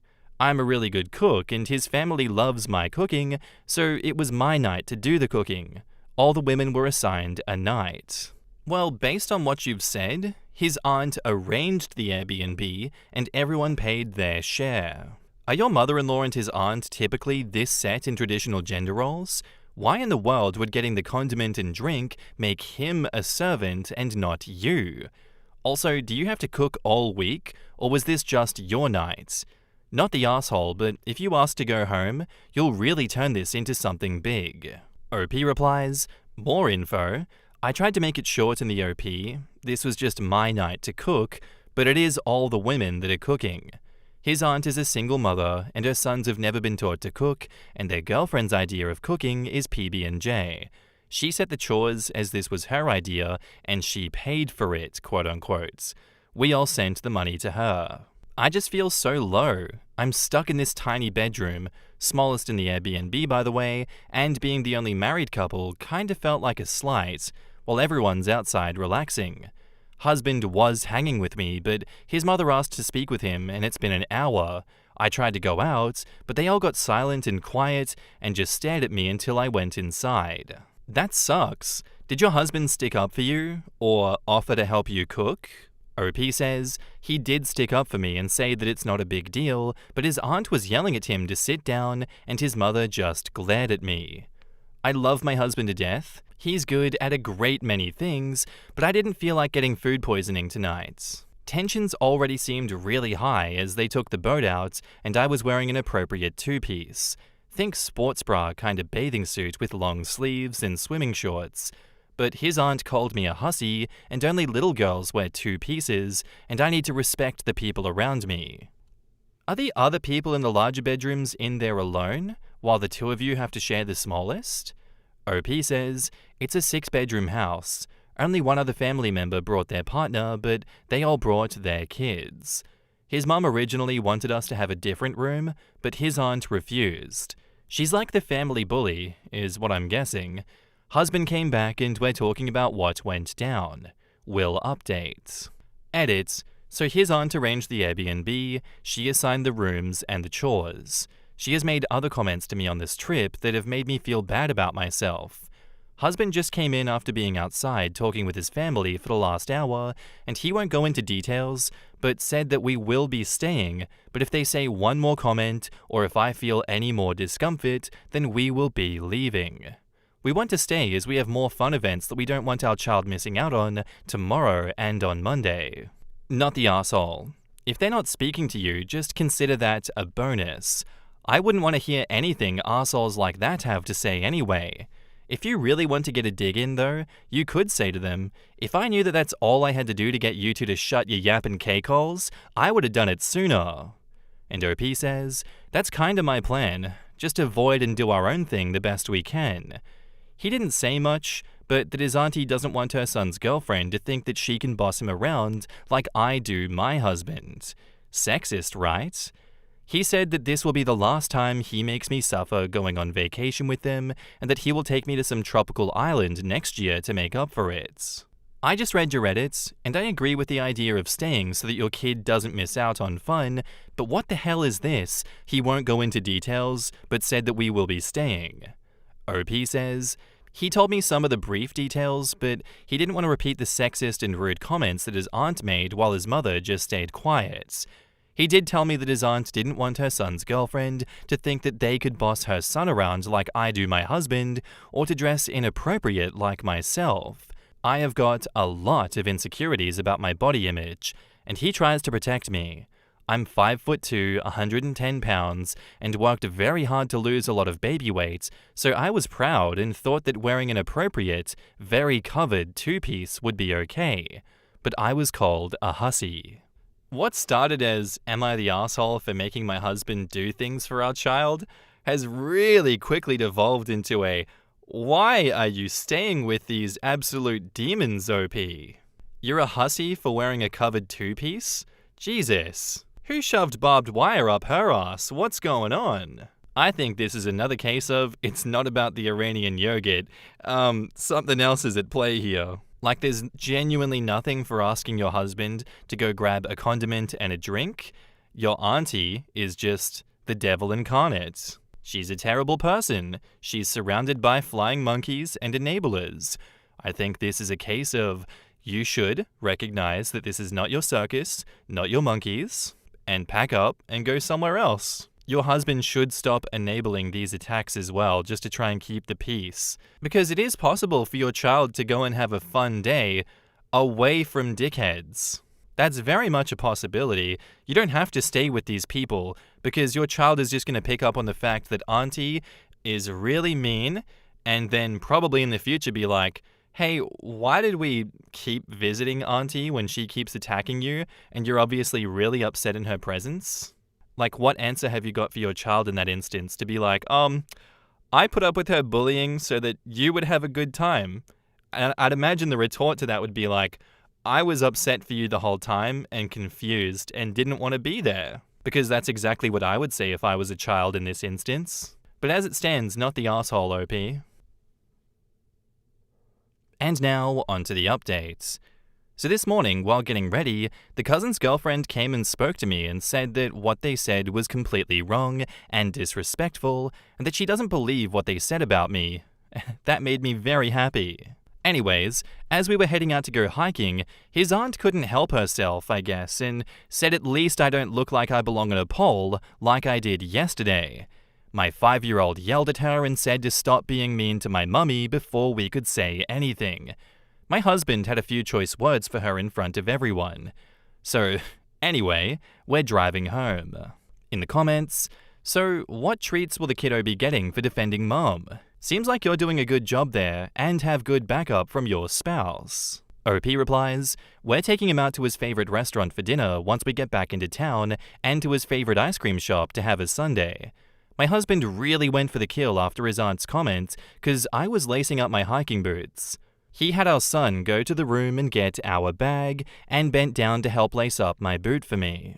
He then told his aunt that I am his partner, not his maid or servant, and that she was a jealous witch that attacks me because she wishes she looked as good as I did, and that he was lucky to have a hard-working wife and mother to his child who also looked amazing. That we do things for each other as a team, and that she is just a miserable old witch and we wouldn't be seeing them again. They've been blowing up his phone, but he turned it off. OP follows up with, I won't say that we are perfect or never have fights or innocent spats over the most silly things, but one thing for sure is that after 15 years, we will not let each other be disrespected, and we always have each other's backs. That is what we are hoping to teach our son, that even though things may get rough in life, we handle them with grace and respect, and always have each other. Not the arsehole. Were these tasks explained before the trip? Those are some super ballsy expectations. How old is your kid, and will they remember this trip? Are they old enough to see that you're being mistreated? Do you want them to normalize this behavior? Is it worth staying? It's good that your husband spoke to them, and I hope he keeps standing up for you, but why isn't he helping you? OP replies, they were not. It was agreed that we'd bring snacks, drinks, and groceries to share. We got there and learned our room assignments and the chore chart of who does what which days. Mostly the women. I was very confused, but figured, what the heck, I love cooking. Husband is great, but his skills in the kitchen suck. He can and does wash dishes at home, but the last time he cooked for me we got food poisoning, and the last time he helped with chopping he needed stitches. There's nothing like being screamed at by a little kid for behaving badly that makes it abundantly clear that someone is absolutely the asshole. Good for that kid. Probably had no idea what the aunt was implying, but absolutely could tell that the intonation and intent were nasty, and that was enough. One of my mum's favorite stories is from when I was 4, and we were at a family-friendly Applebee's-ish style restaurant. The table a couple over from us had a couple of similar-aged kids who were running around, bumping into waiters, jumping from bar stool to bar stool, etc. The 4-year-olds everyone hates at that restaurant. Apparently, my snarky 4-year-old ass very loudly asked my mum why those kids were so badly behaved instead of having a family dinner, which got those parents to get those kids quiet and sitting down real fast. I don't personally remember this, but I've heard the story so many times that it feels like I do. Glittering Yam says, quote, my mother-in-law and his aunt had a fit about this and said, why am I treating him like a servant? I could get up and take care of it so my husband could relax. What in the 1950s bullshit? He's not the one who's been on his feet all day, right? His aunt didn't want her son's girlfriend to think that they could boss her son around like I do my husband, or to dress inappropriate like myself. That is some grade A internalized misogyny, holy shit. Absolutely insane behavior on the part of the mum and aunt. Yeah, you know what? Thank you for doing the best that you could in this situation, OP, and thankfully your child stood up for you here. It's good to know that your family is a team here. At least I hope that your husband doesn't continue to enable that bullshit in the future. Thankfully he did stand up for you here. And I hope this is a learning lesson in the future that he doesn't give them any more chances. There are no more chances when it comes to abusing family like that. Spending time with you guys is a privilege and not to be taken for granted. I'm glad that this had such a good resolution, and I hope that you go no or low contact with those people for quite a while after this so they learn their lesson. Thank you for sharing the story with us. Our next post is by user Friend Husband, titled, "Am I the asshole here? My best friend and husband suddenly stopped talking to each other. Something weird is happening between my husband and my best friend Dana, and I don't know if my head is just making up stories or their actions are really suspicious. My husband Phil and I have been married for 4 years and are both in our early 30s. We are very happy together. He loves me a lot, but sometimes I've caught him lying to protect my feelings, which I don't really like. Dana has been my best friend since college, and we were roommates. Just to give some background about Dana, she was in a long-term relationship with her boyfriend of 3 years, but they broke up last year. He was also very insecure about Dana and was very controlling about who Dana hangs out with. Dana's boyfriend was really jealous of Phil for some reason, and they would avoid hanging out with us. However, since the breakup, Dana and I have gotten closer and spent a lot of time shopping, going out to restaurants, etc. Phil also loves to tag along with us occasionally, but not always. Phil and Dana also get along well, and Dana has told me that if I find another Phil, that I need to set up a blind date between them ASAP. 1 month ago, Phil, Dana and I had planned to go to a concert in our town. Phil was really excited as it was one of his favorite bands. I started feeling unwell the morning of the concert and just wanted to rest. Phil was disappointed, but told me that we can offer our tickets to our friends and we can see the band some other time. I didn't really want to spoil it for him, so I called a few of my friends, and my friend Jess, mutual friend with Dana, was happy to go to the concert in my place. Phil still wanted to cancel, but I insisted that he went, as I would have felt bad if he missed the concert. They all went together and enjoyed the concert. Phil kept on sending me photos all throughout the night. The concert ended at 11 p.m, but I slept before that due to my medication. When I woke up in the morning, I was alone in the bed.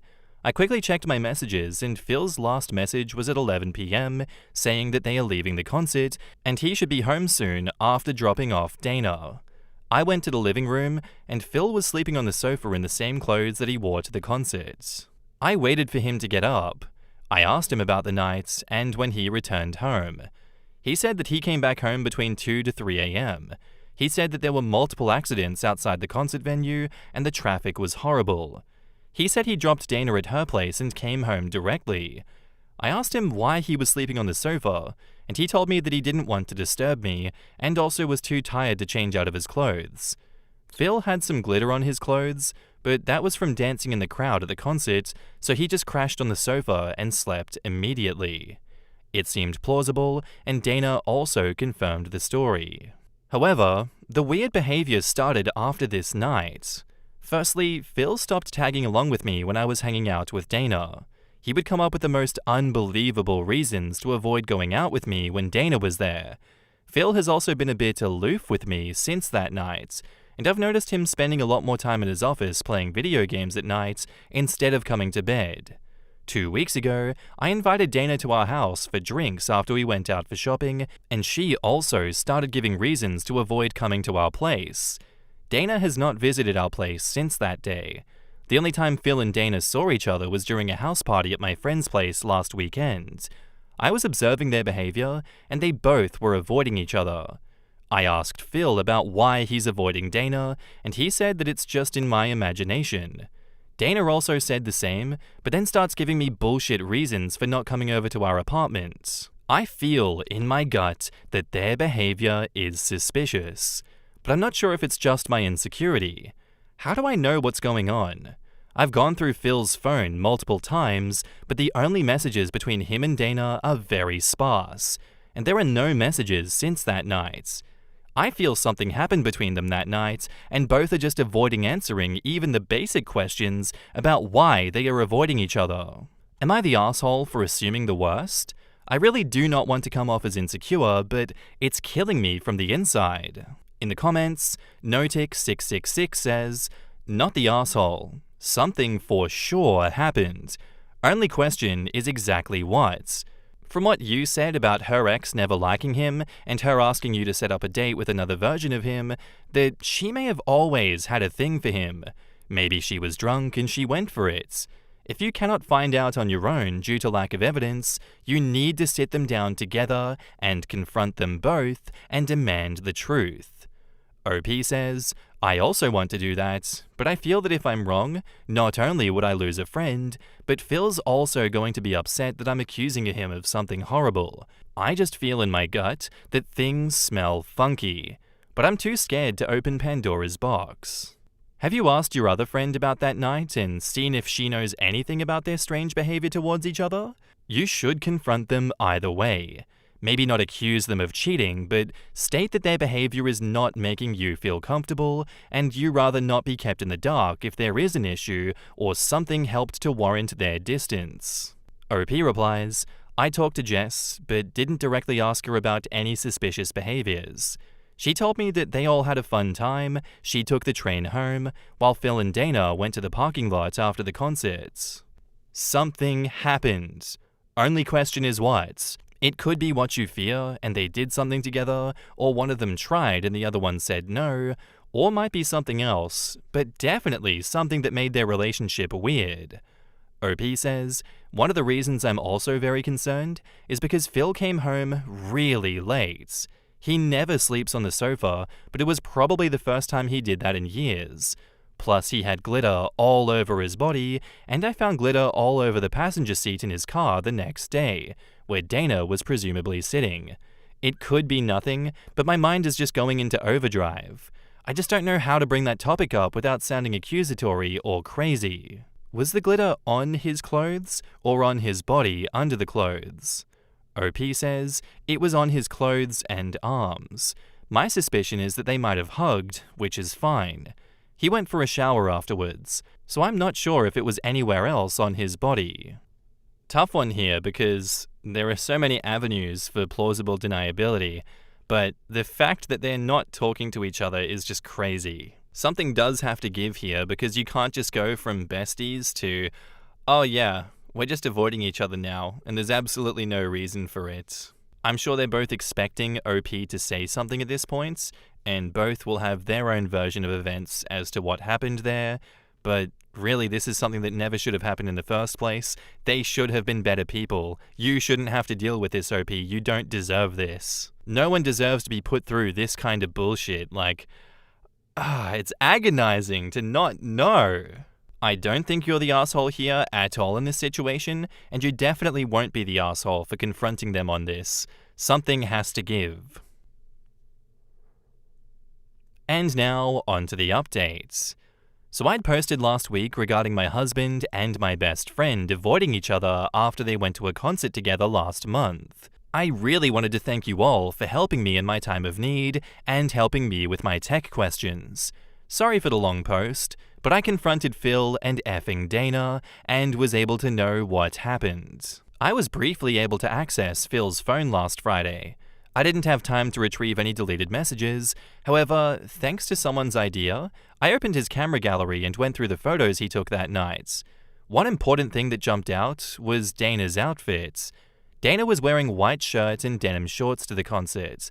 As it was an outdoor concert, she took off her shirt and was only wearing a blue bikini top. She had some glittering fake tattoos on her shoulder and back. By the end of the night, she was again wearing her shirt. So for the glitter to be on Phil's car seat and his clothes, Dana had to have taken her shirt off in the car. I was so angry and could not keep my cool anymore. I went and confronted Phil, and he immediately broke down and started apologizing to me. He said that it was his fault that he took it too far and was feeling very guilty all month. He said he didn't want to tell me because I would have been very upset and he just wanted to forget it. I told him to tell me what happened in detail, and he did. He told me that Dana and Jess both got drunk during the concert. Phil had to hold Dana while taking her to the car. Dana slept in the car for about an hour while Phil was driving. When she got up, she started playing music and singing loudly. At one point, she told Phil that it's hot in the car, and before he could lower the AC temperature, she took off her shirt. Phil said he was very uncomfortable at this point and asked Dana if it's okay that he drives to our house and she could sleep in the guest room, as her apartment would have added another 30 minutes to the drive. She insisted that she wanted to go home, so Phil took her home. As she got out, she asked Phil if she could walk her back to her apartment as she still felt tipsy. After she opened the apartment door, she hugged Phil and said thank you. Phil said that he was sorry that the hug lingered too long, and they had a moment. I had tears rolling down my eyes and asked if they kissed. Phil told me of course not, but he can't describe it, but there was definitely a moment between them. He told me that Dana invited him in, but he immediately told Dana that he had to leave and made a run to the car. I kept on asking what happened, and he just said that they had a moment that he felt he could not control and just got out of there. After he came home, Dana messaged Phil that he should have come inside the apartment. Phil kept on telling Dana that it was an accident and to forget about it, but Dana kept on asking Phil if he's attracted to her and if he had a good time. Phil told Dana that he's not attracted to her and never will be, and told her to not tell me about it. She agreed and he deleted all the messages. He said that he sat on the sofa because they were messaging each other for a long time and he did not want to hear it. I asked him if he could retrieve the messages, and he told me that he deleted them and also cleaned all of his archive and sent messages. He just wanted to forget the incident ever happened. I showed him my post, and thanks to a comment, we went to find the messages on the SD card. Phil was right, and the messages were the same as Phil described. I'm still very mad at Phil for not telling me about it in the first place. This is where it got super weird. I invited Dana for brunch yesterday and met her. I told her that I talked to Phil, and he confessed everything that happened that night during the concerts. I told her that I wanted to give her a chance to tell her side of the story. Dana immediately became defensive. The story was the same until they got to her apartment building. Dana said that she opened her apartment door, she gave Phil a long hug for a great evening. She said that she could feel Phil wanted more, but nothing happened beyond that. I asked her why she invited him inside the apartment, and she told me that she wanted to offer him some water and a snack as he was driving for a long time. I said that it's a real witch move to invite my husband in her apartment at 1 a.m. at night, when she felt he wanted more from her than a hug. She said that I was just being jealous and crazy. We started arguing, and she blurted out that she was not the one popping boners during the hug. I told her that she's never going to see Phil again in her life, and that our friendship is done. She started shouting that she knows Phil loves her, and he does not act on it because of me. She went on and on about how I'm always complaining about Phil and don't deserve him. She said that Phil's been so nice to her after the breakup, and she feels that he would leave me for her if he had a chance. She finally said that she could make Phil way happier than I ever could, and he has started to realize it now. At this point, I just wanted to avoid a blowout and walked away. I talked to Phil at night and told him what Dana said.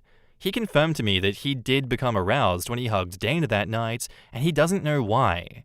Dana held his hand and invited him in after the hug, and he just ran towards his car. He said he feels guilty about it, but it doesn't mean that he has feelings for Dana. He said he is very happy being married to me and would like to keep it that way for the rest of his life. Although I'm relieved that nothing happened between them, it's been hard for me to process my thoughts. I feel mad at Phil for hugging Dana in the middle of the night when she's barely wearing anything. He should know better. But on the other hand, I feel like an asshole myself that my best friend had a thing for my husband, that I had no clue about, and pushed both of them to go to the concert together. In the comments, Winterfront says, Make sure you blast Dana to everyone. I'd also go as far as to change both your numbers. I still wouldn't let this go with Phil though. He hid it from you, let you hang around this woman, had a moment, whatever the hell that means, and then proceeded to text her and lie to you more. I'd ask him to set up marriage counseling and to earn your trust back. OP says, yes, I've made it clear to him how upset this makes me feel. He should have seen that Dana taking off her shirt in the car was a big red flag and told me about everything, instead of playing a cat and mouse game with Dana. Based on his unwillingness to go to the concert, I wonder if this wasn't the first time she'd put him in an awkward position. OP says, we talked about this. He said she never said or did anything like this before, but he also pointed out that the only time he's hung out with her before was when I was with them. Huh. I'm glad you got to the bottom of it. I have to admit, for some reason this story had my hackles up. Usually I can read these and be objective, but my gut was telling me that your friend was just being shysty. OP says, Dana was a sister to me for all these years. It's always the people you suspect the least. I don't know why she would do it to me. It feels so horrible. Don't let Phil off the hook. He had multiple bad calls that night, and you and him should work on the relationship. Dana wasn't your friend because friends wouldn't hurt you like that. OP replies, I won't, and am really upset with him. This is not the first time he's hidden stuff from me to protect my feelings. He always tries to make everyone's problems his own and solve them to protect everyone around him. It's going to hurt him someday. Thanks to the comments who showed me how to find deleted messages. Without them, I would have never trusted his story. Someone needs to tell Dana that a boner doesn't make you special. The one mistake husband made was not telling OP about the situation right away. I'm glad that it didn't turn out to be a cheating situation, but still, that friend sucks and needs to be dropped. Yeah, I can't judge him for popping a boner because, genuinely, you have no control over that bodily reaction. The other stuff, absolutely, but that, no way. Am I wrong for telling my friend's boyfriend that I am not her best friend? My friend Sophia, 28 female, is upset at me, 27 male, for telling her boyfriend Noah that I am not her best friend. I really am lost on what I did wrong and why I'm getting the blame for the fallout. Sophia and I met due to a common friend and have known each other for the last 5 years. Sophia's been a good friend, and we generally hang out on weekends with the rest of our friends. Sophia also lived in the same apartment complex as me, and we'd sometimes hang out at my apartment, along with other friends to watch TV. Sophia started dating Noah around 6 months ago. I noticed that Sophia started messaging me more than normal about random stuff like TV shows, music, etc. around the same time, and would send me memes and TikToks all the time. She also messaged if I wanted to hang out at my place after work during random weekday evenings. I would generally say no, unless more friends wanted to join in. On Saturday night, we were all at my friend's apartment for a party. Sophia and one of my friends left to pick up food, and Noah came to me and asked if we could talk for a few minutes. Noah told me that, being a guy, I should understand, and he's uncomfortable about my friendship with Sophia. I asked him why, and he said that he understands that we're best friends, but he's uncomfortable with her always texting me late at night or hanging out with me at my apartment on nights when he's busy. He said that he's discussed it with Sophia many times, but she's told him that she will not tolerate him controlling how she behaves with her best friend. He said that he's getting very serious about his relationship with Sophia, and if he should know something before he commits with his whole heart. The truth is, Sophia and I are good friends, but we're not best friends. She's just one of the 8 girls in my friend group that I hang out with, and never have we shared any deep or personal secrets about ourselves. I told Noah that he has nothing to worry about. I told him that I wouldn't refer to Sophia as my best friend. In fact, before she started dating Noah, we would barely message each other. I also told him that I never hang out with Sophia alone, and she only visits my place when other friends are invited. Noah asked me if we ever dated or hooked up in the past. I told him that Sophia brought up the subject 5 years ago, but I told her why I wouldn't want to date her, and we never talked about it again. Noah asked me why Sophia would refer to me as her best friend then, and I told him that I also find that weird, because we are good friends, but definitely not best friends. Noah thanked me for being honest, and the night went on. Yesterday afternoon, I got a call from Sophia, and she was really mad at me. She asked me what I told Noah, and I told her about our conversation. She told me I was an asshole to tell Noah that we are not best friends, and how I messed up her relationship. I told her I didn't say anything bad about her, and in fact soothed his concerns that there was anything going on between us. She told me they had a big fight the night after the party, and Noah confronted her about why would she call me her best friend, and tell him that you were at my apartment alone when none of those things happened. She told me that I should have just backed up her story. It seems like they're having a big fight about her lying to him. I feel bad for Sophia, as I really feel they both are cute together, and Noah really likes her. Sophia has told me about how much she adores Noah, and that they are happy together. It's hard for me to understand why Sophia would lie to Noah that we're best friends, and we hang out alone together when he's busy. Am I wrong to tell Noah that Sophia and I are not best friends, and should I just have played along? I'm not really sure I even understand why I messed up, or what to do at this point. In the comments, Unlikely Shop says, sounds like she was cheating and using you as an alibi. That's where I went with it too. The whole hanging out alone with her best friend seems like such a cover. Why would she suddenly ramp up your friendship like that, and also tell her boyfriend that you two were hanging out alone? I wonder if she's trying to make him jealous, or see if she has a shot with you. Very odd, but you did nothing wrong except be honest. OP replies, that's what gets me. Sophia has always told us that she adores Noah and they are happy together. I'm not sure why she wishes to torpedo her relationship by telling him that I am her best friend and that she's hanging out with me alone when he is busy. Nope, you are not wrong at all. I mean, you're telling the truth about your relationship with Sophia, so why is she getting so mad? Maybe she thought that you guys were close enough to be best friends, but either way, she has no reason to get mad at you because she was caught in a lie. I do want to take you at face value for this entire situation that has happened here, OP. I would like to say that you are not the asshole and that this is a very odd situation, and mostly, signs point to she is cheating on her boyfriend and was trying to use you as a cover. As everyone else is saying here in this one, it's a very weird situation. Unfortunately, we don't have more information to go off on this one, but I don't know. I'm getting like missing reasons going on here. I know in this context it's a bit off, but I rationalize it as, I'm sure something was said between these two to you before, and that there has to be something else at play here that you are skipping over or they are skipping over. Because I don't know how often situations like this happen. This seems like a very odd situation to occur. But all that said, I don't think you're wrong for telling the truth in this situation and for saying that you're not her best friend, that she picked up this behavior out of nowhere with you. And now, on to the updates. I posted yesterday about my friend lying to her boyfriend that I was her best guy friend, when in reality, we are just friends and she only started messaging me after she started dating her boyfriend. She adores her boyfriend, and it was confusing to me why she would do that. Turns out Sophia is a genius mastermind, and I am scared. Thanks for the responses on helping me think why she might be doing it.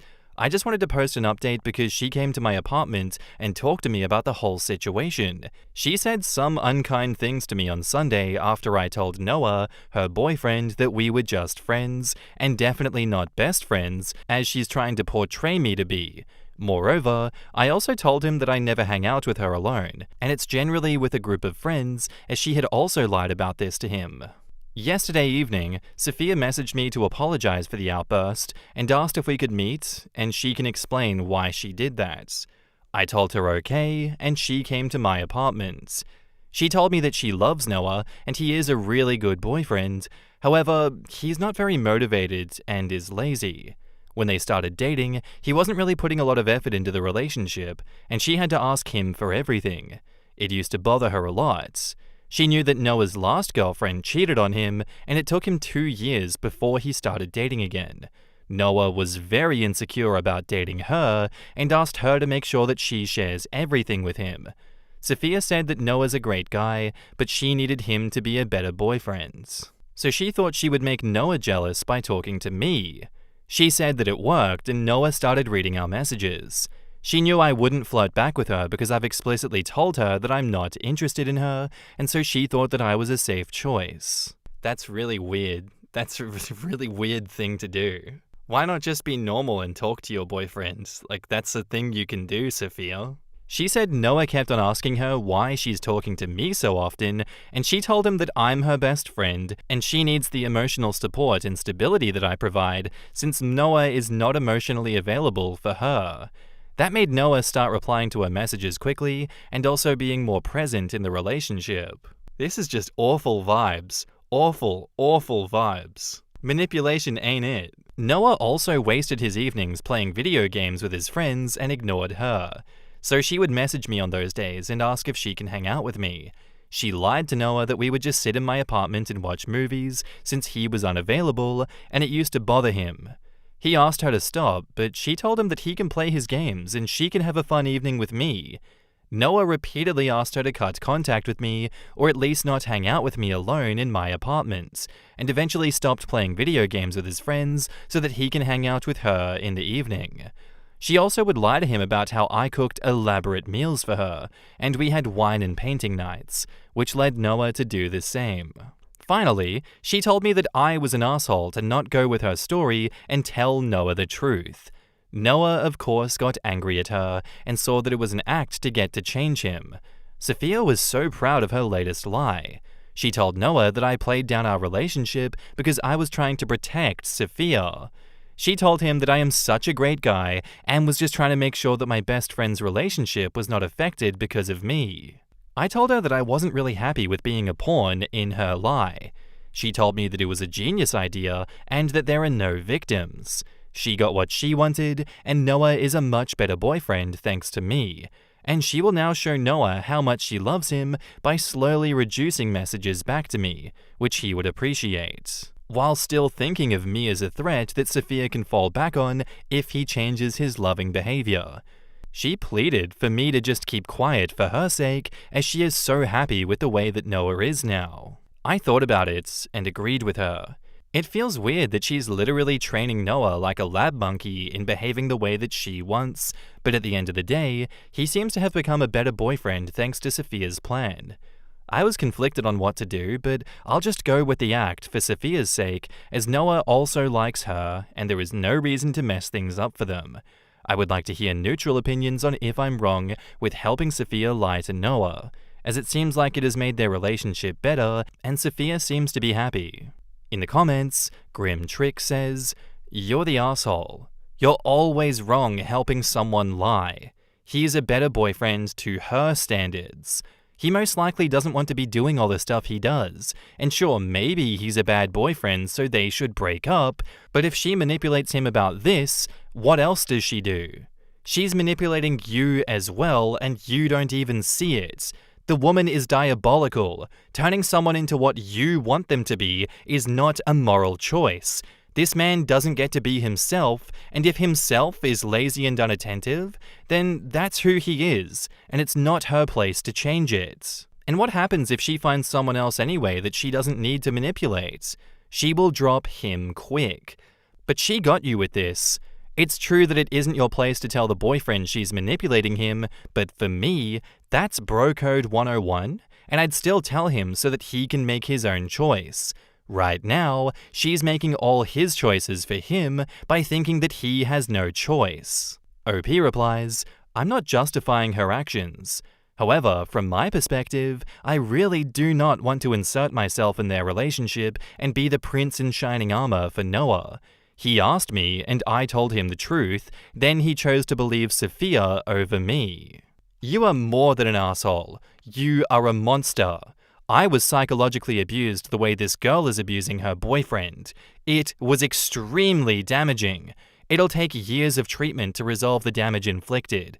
There is a victim here, and you have no goddamn clue how badly damaging her manipulation and deception can be. You are a stranger. Of course he's going to believe his girlfriend when she tells him that you covered for her. You have evidence on your phone that you barely texted before they got together. Tell him her plan, show the evidence, and then block this woman from your life. Personally, I'd tell Noah. He deserves to know. What he decides to do is up to him and her. Either way, I would tell him. If what Sophia says about him being a good boyfriend and all that is true, they will weather the storm and learn how to communicate better. I suspect that Sophia likes how Noah looks and to some extent behaves, but she knows that his behavior isn't what she wants from a relationship. OP says, I am also conflicted by the same. I told him and he chose to believe Sophia after that. I personally feel that it's their relationship and I really do not want to insert myself into the drama. The other reason I decided to let it go is because Sophia is right. There is no victim here. Sophia is happy, Noah is happy, and I'm just an NPC in their relationship. You're not an NPC, don't say that, OP.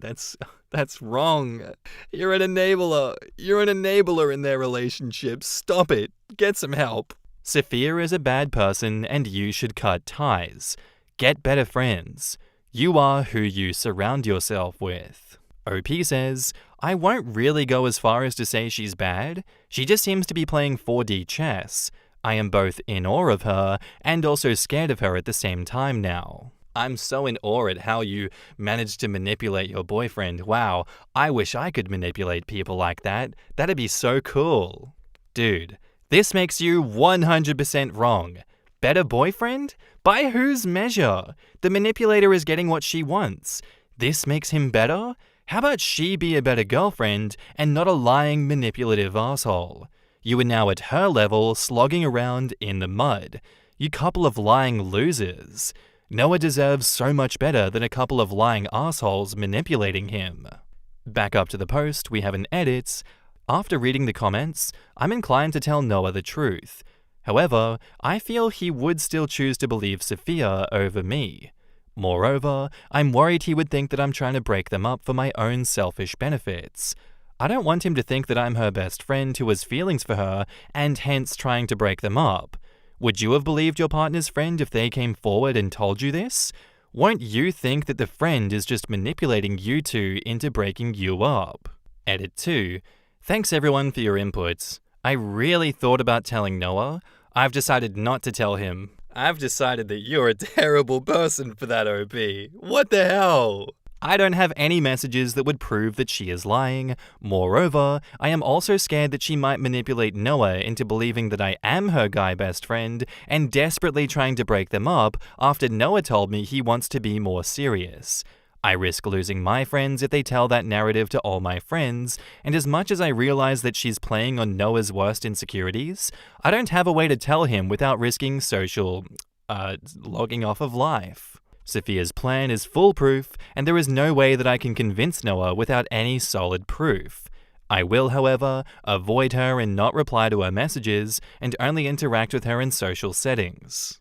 And that OP is taking the coward's way out in this situation. It is one of the ways that you could approach this, but I feel like you're setting up Noah for a lifetime of problems when this relationship inevitably crumbles. You gotta learn to have a spine and to learn to stand up for yourself and for Noah, because you know that you're being manipulated here, and you absolutely know goddamn well that he's being manipulated too.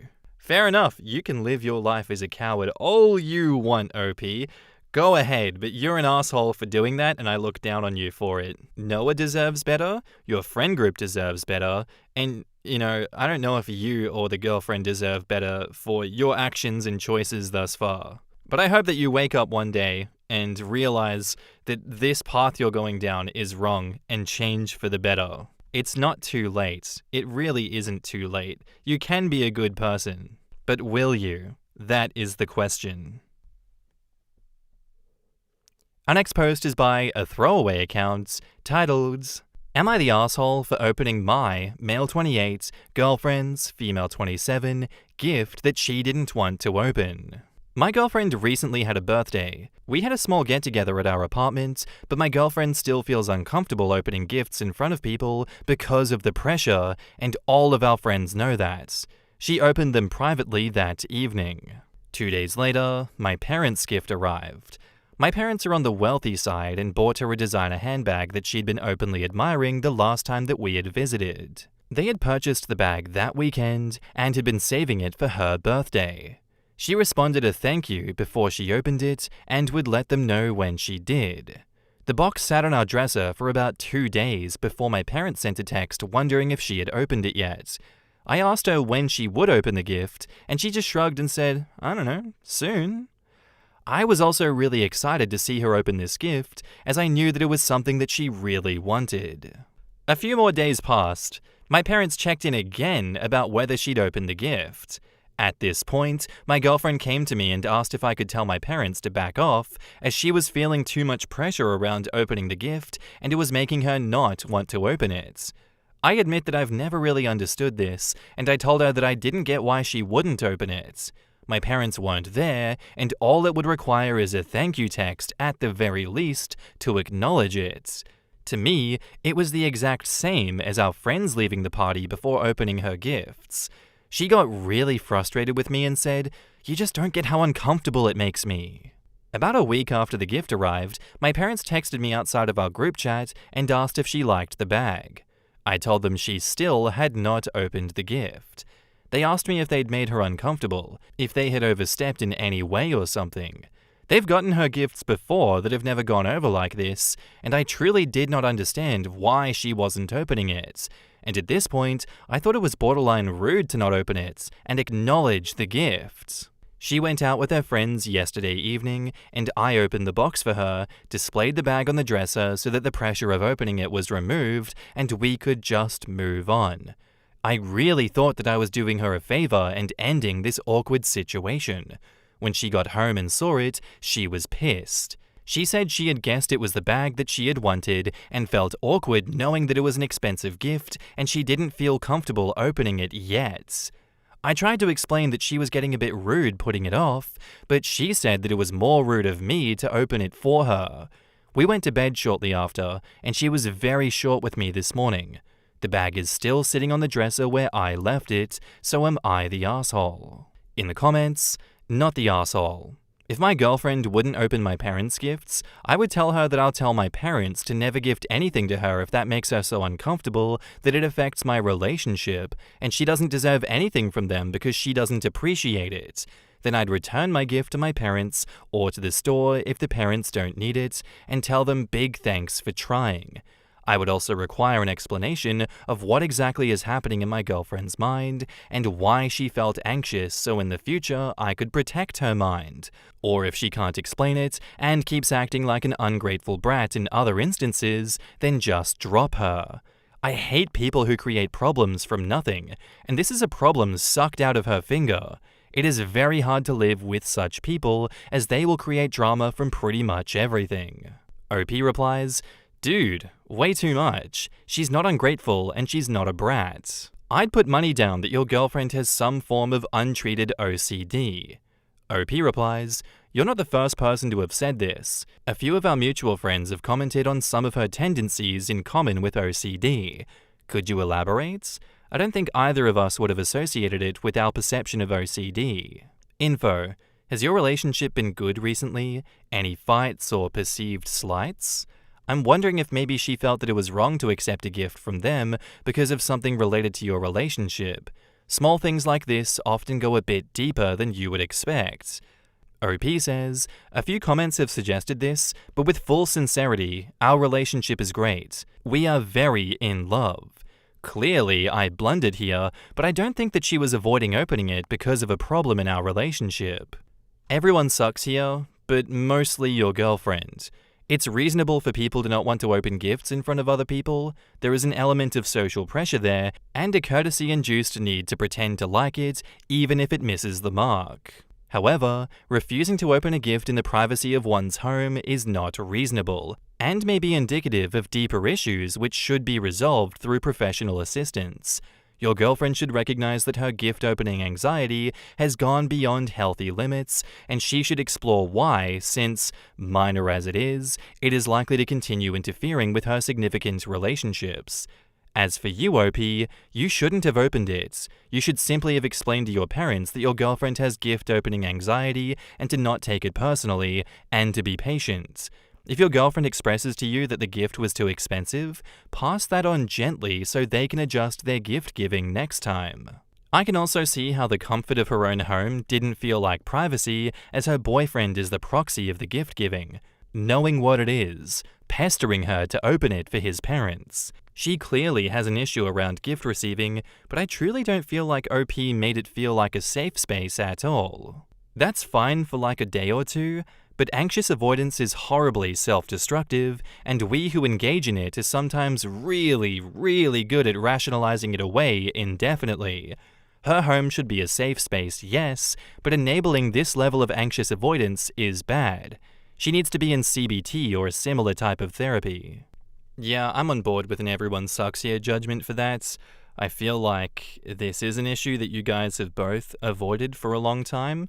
Her more so than you, but at the same, penchant, you shouldn't have opened the gift. You lose credibility and you lose leverage in helping out your girlfriend when you overstep her boundaries like that. There were definitely better ways to approach this situation. It did go on for a week. There could have been strategies to get her to open it and to kind of come clean about why she was feeling this way, how deep those emotions were, how bad things were for her, and for you guys to work through it together. That's not at all to let her off the hook either. If I were your parents in this situation, I'd be like, what the hell is going on over there? Like, why has she not opened it up? What did we do wrong? Do we suck? And their emotions and train of thought is completely rational and valid in this circumstance, because what was she doing? It's a really nice gift. We spent a lot of money on it. We just want her to feel wanted. We want her to feel grateful for this. We want her to feel good. But instead, now we feel bad for something that should be helping her out. Either way, some therapy is definitely needed. Everyone sucks here.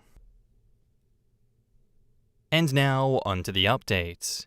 I wasn't planning on updating, but there were some things in the comments that I wanted to address. Most importantly, my girlfriend and I are still together. Not once did it cross my mind that she was avoiding the gift because she wanted to break up with me. We've been together for 3 years and are in a loving relationship. I effed up in this situation, but we'll get through it. I was raised in a polite, always send a thank you card kind of way, which it seems other people in the comments can relate to, but my parents were in no way bombarding us with texts or harassing her over this gift. We have a group chat together, and they sent a follow-up text every other day or so just wondering if she had opened it. They are definitely nosy Midwestern parents, but we both know that they were not coming from a place of negativity or blame, or in any way trying to pressure her into something. They were genuinely excited to have been able to provide this gift for her.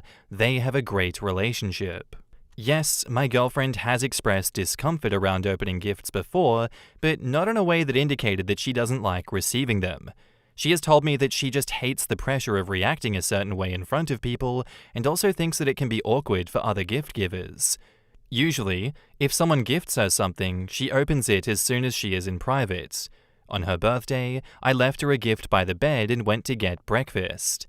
When I came back, she had opened it and was happy with it.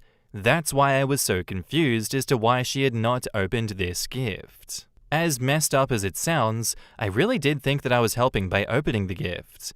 Comments have helped me realize exactly where I went wrong, but I never had the intention of manipulating her, or coercing her, or controlling her. I admit that I let my own desire to see her joy at the gift overshadow the true intention. When we returned home from work yesterday, we sat down together to work it all out, starting with me apologizing for ruining her gift. She told me that she had called my parents on her lunch break and thanked them. She told me she had a feeling they'd gotten her the bag after she'd been talking about it and was both excited and anxious about the cost. She said that by the time the package arrived, she had gotten her hopes up and felt guilty of potential disappointment if she opened it and it wasn't the bag, and that her anxiety around it continued to build up as it sat there. She apologized to me for not being able to communicate that clearly beforehand. I do understand this, and I know that I jumped the gun a bit. We talked a bit around neurodivergence. I appreciate everyone who posted about their experience with anxiety, autism, and OCD. It's not the first time that she's been told that she has autistic or OCD tendencies, though at the moment she's unsure if she wants to move forward with getting a diagnosis. In the comments, Dragonfeet1 says, I'm guessing that it's the last time your parents buy her a nice gift. They spent a pile of money on it. I understand taking it home, but open it when you get home in private. All they wanted to know was that their thoughtfulness and money was appreciated. It clearly wasn't.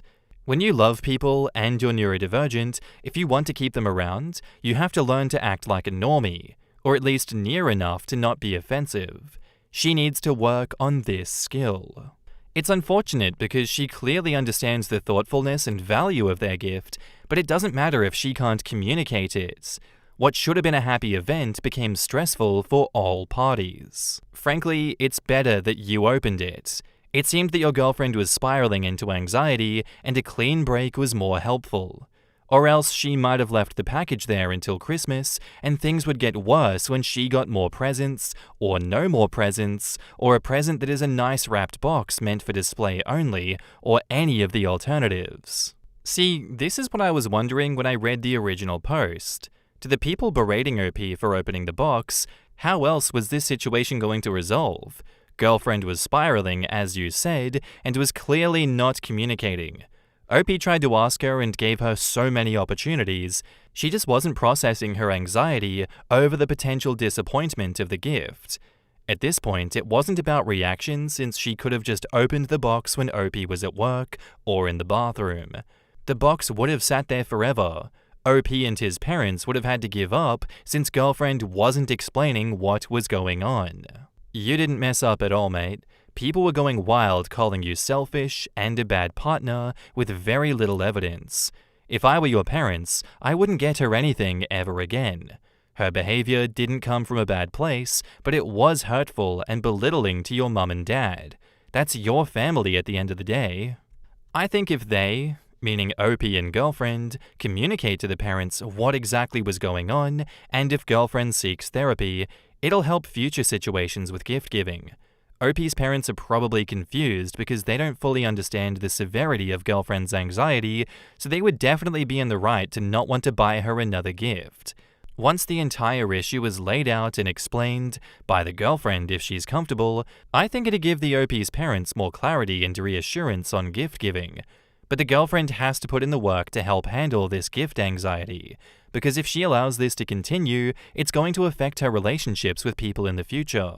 If you have behavioral quirks like the girlfriend clearly has, and refuse to get evaluated and diagnosed so that you can start managing those quirks properly, and so that you can let your loved ones know what to expect from you, then you cannot expect people to not get annoyed and frustrated with you. Girlfriend is absolutely in the wrong. She's just as in the weeds dealing with it as they are. I don't mean this as an excuse for her, but I think this stems more from an anxiety, and particularly an anxiety about feeling worthy of a gift at all. This situation sucks without anyone being the villain. You might get frustrated when, on the spot, I can't communicate at all. But there's nothing to be done for it. That doesn't make me in the wrong, nor you for having the expectation that I communicate when previously I could, but neither of us is in the wrong there because we are both just doing the best we can with what we have. Am I the asshole for telling my fiancé that he stole my best friend's proposal idea? My boyfriend, 26 male, and I, 24 female, have been in a relationship for 2 years and just got engaged last week. The engagement itself was wonderful, but I couldn't help but notice how similar it was to a conversation that I had with my best friend, 23 female, of over a decade. A conversation that happened many years ago, in which she detailed exactly what she would do if she proposed to me. And it was very specific to my general likes and interests. And I mean specific. At the time I told her that sounds perfect and to hold on to that for later. It's pretty clear to me that he did approach her and she let him know about this plan. So after the day itself, I told my fiancé that it was cute that he asked her how I wanted to be proposed to, but I joked that he stole her entire, very detailed plan, so it was more her proposal than his. He went quiet, he then got angry, and then it all came out. He said that he always felt second place to my best friend, that I was only marrying him to satisfy my religious family, that I've been lying about my preferences, and that I'm probably having an affair with my friend. I was shocked. He's never expressed this to me before. He's complained in the past that I spend too much time with her, so I accommodated his needs as best as I could without losing my best friend. But I had no idea he thinks I'm having an affair. I tried to reassure him, but I thought it would be better to leave, and told him that we would talk about it later. We haven't been in contact, and though I haven't told my best friend about this, others in my life think that he was completely valid for blowing up, and I need to do all I can to fix this relationship. Was I an asshole for making that joke? In the comments, Kitten1412 says, Info. So when you asked your best friend to hold on to her proposal idea for later, what were you expecting her to do besides hand it over to your boyfriend? You asked her to give the proposal idea to him, didn't you? When you heard the idea, you were telling her that you wanted her to suggest it to a boyfriend, no? And if not, what did you want her to hold on to it for? What did you expect out of this situation? OP replies, just going to reply with a little more context. When I said hold on to it for later, I meant that if I were to meet someone and they asked her for advice about how they could propose. At the time, I had not met my fiancé and we were teenagers. So you do admit that you had wanted her to share this proposal with a future boyfriend so they could copy it. Then why are you upset? That'd be perfect. Tell my boyfriend to do it that way. Then I'll complain that he did exactly how I wanted instead of coming up with ideas of his own. You're the asshole. He did something sweet and tried to give you a good experience that you would like. He asked your friends to make sure that it was a memorable experience, and you threw it in his face. It was more her proposal than his. What a stupid effing thing to say to someone who just proposed to you. You accused him of stealing the idea. That has a negative connotation.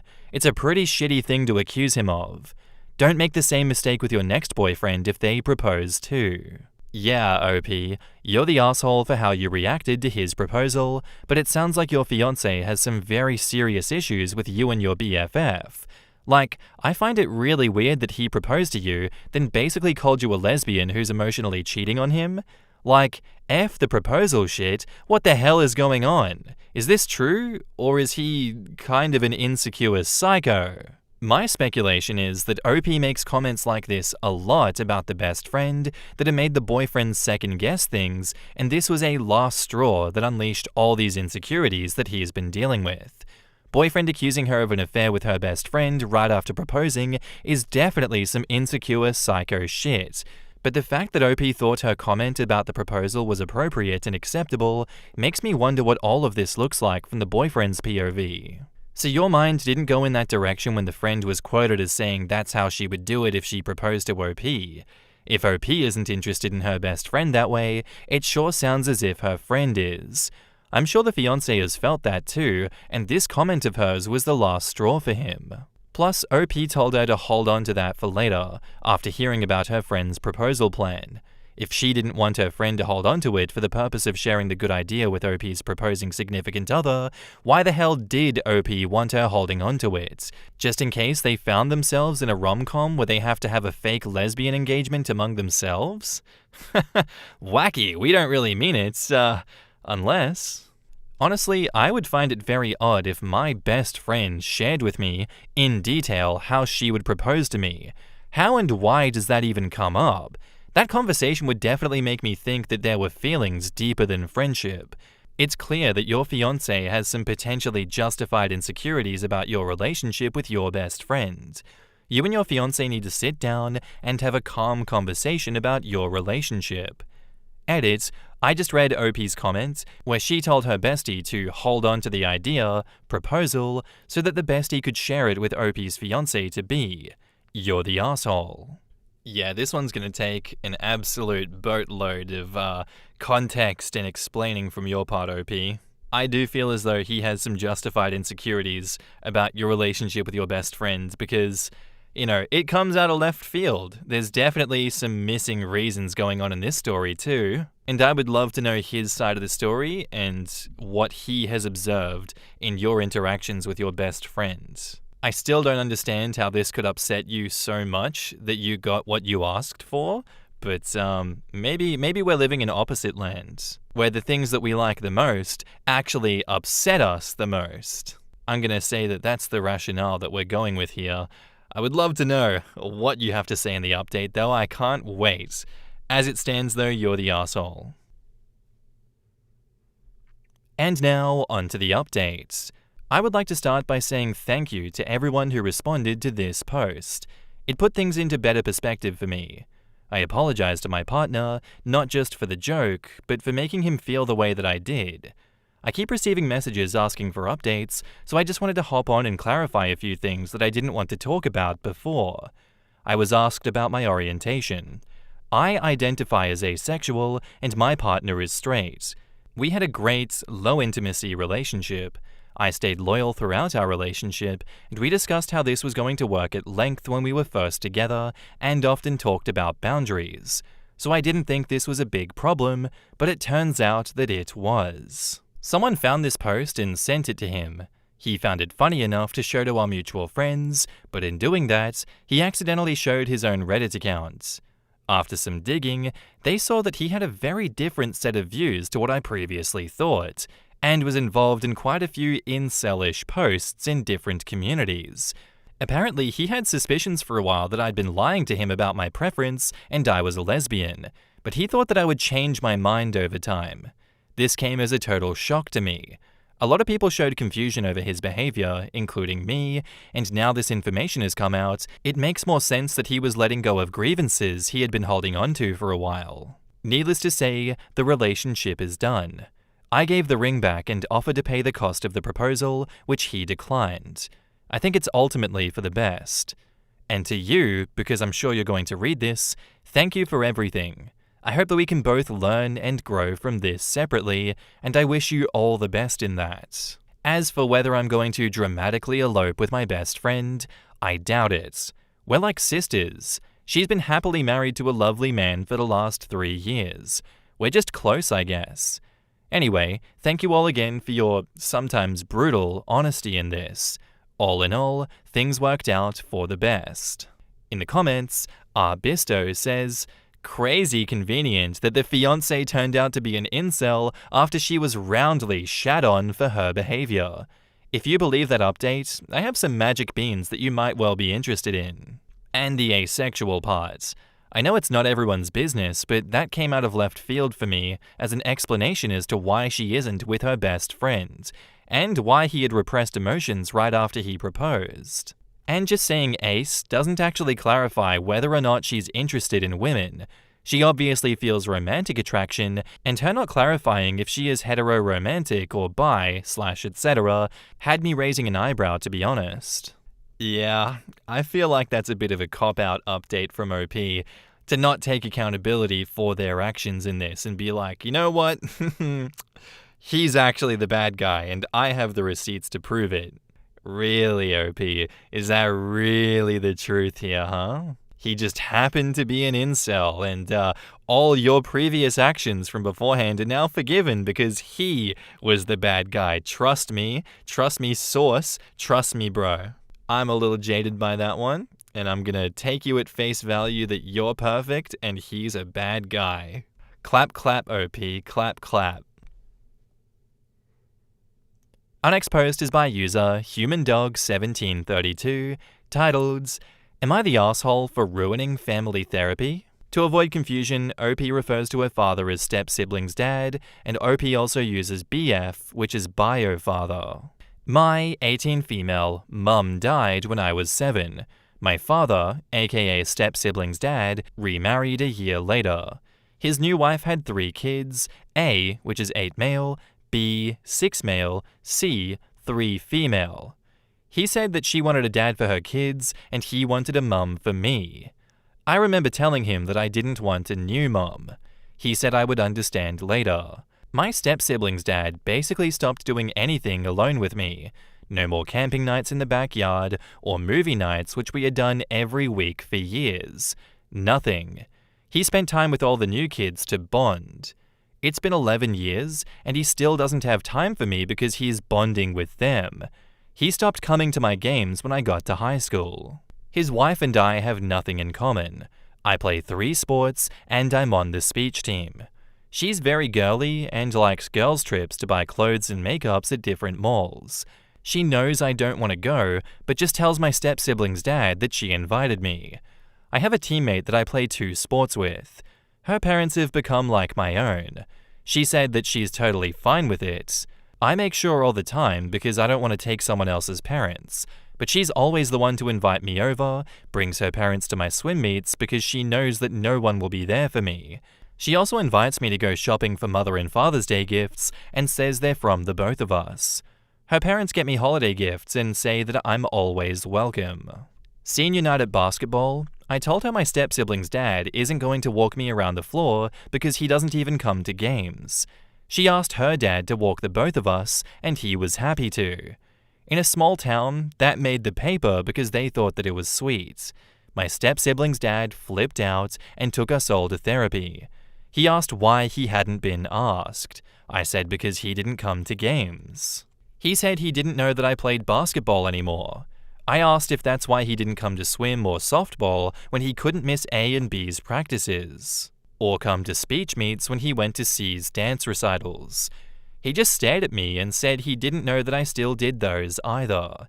I asked why he talked for days about B's camping trip, but didn't ask about my senior trip to Mexico. He said he didn't know that I went. I said he signed the form. He admitted that he didn't read it. I asked if he remembered the last time I called him Dad, and he says he didn't know that I stopped. I said May 13, 2021. He said that was the day ABC started. I said I know. You stopped being my dad when you started being theirs. And I walked out of therapy. Edit, I played all 3 since I was a toddler, so I'm not sure why he thought I stopped. He never asked why I came home a couple of hours after practice or went out on weekends for game days. When I talked about games, he said he thought that I was just playing with friends because all my friends play. In the comments, Opie explaining to her father how she feels about him and her friend's family. At this point, I'm more angry that I have to miss practices for therapy and that I'm no longer allowed over at my friend's house because they're a bad influence. I'm happy he found his new family and that I found mine. I'd be content with going no contact with them to have my real family back. I miss them so much. When I told him that I felt like I lost my family, he cried and said he understood, and then got mad and yelled at me when I told him that I meant the family that I had for the last few years, and not him. How does he not know that she still does sports? OP says, I paid for the sports registration and equipment out of the trust that my mum left me. I just had to go to the bank and write out a request, and the next day I'd pick up the money. He said that if I wanted him there, I should have given a schedule.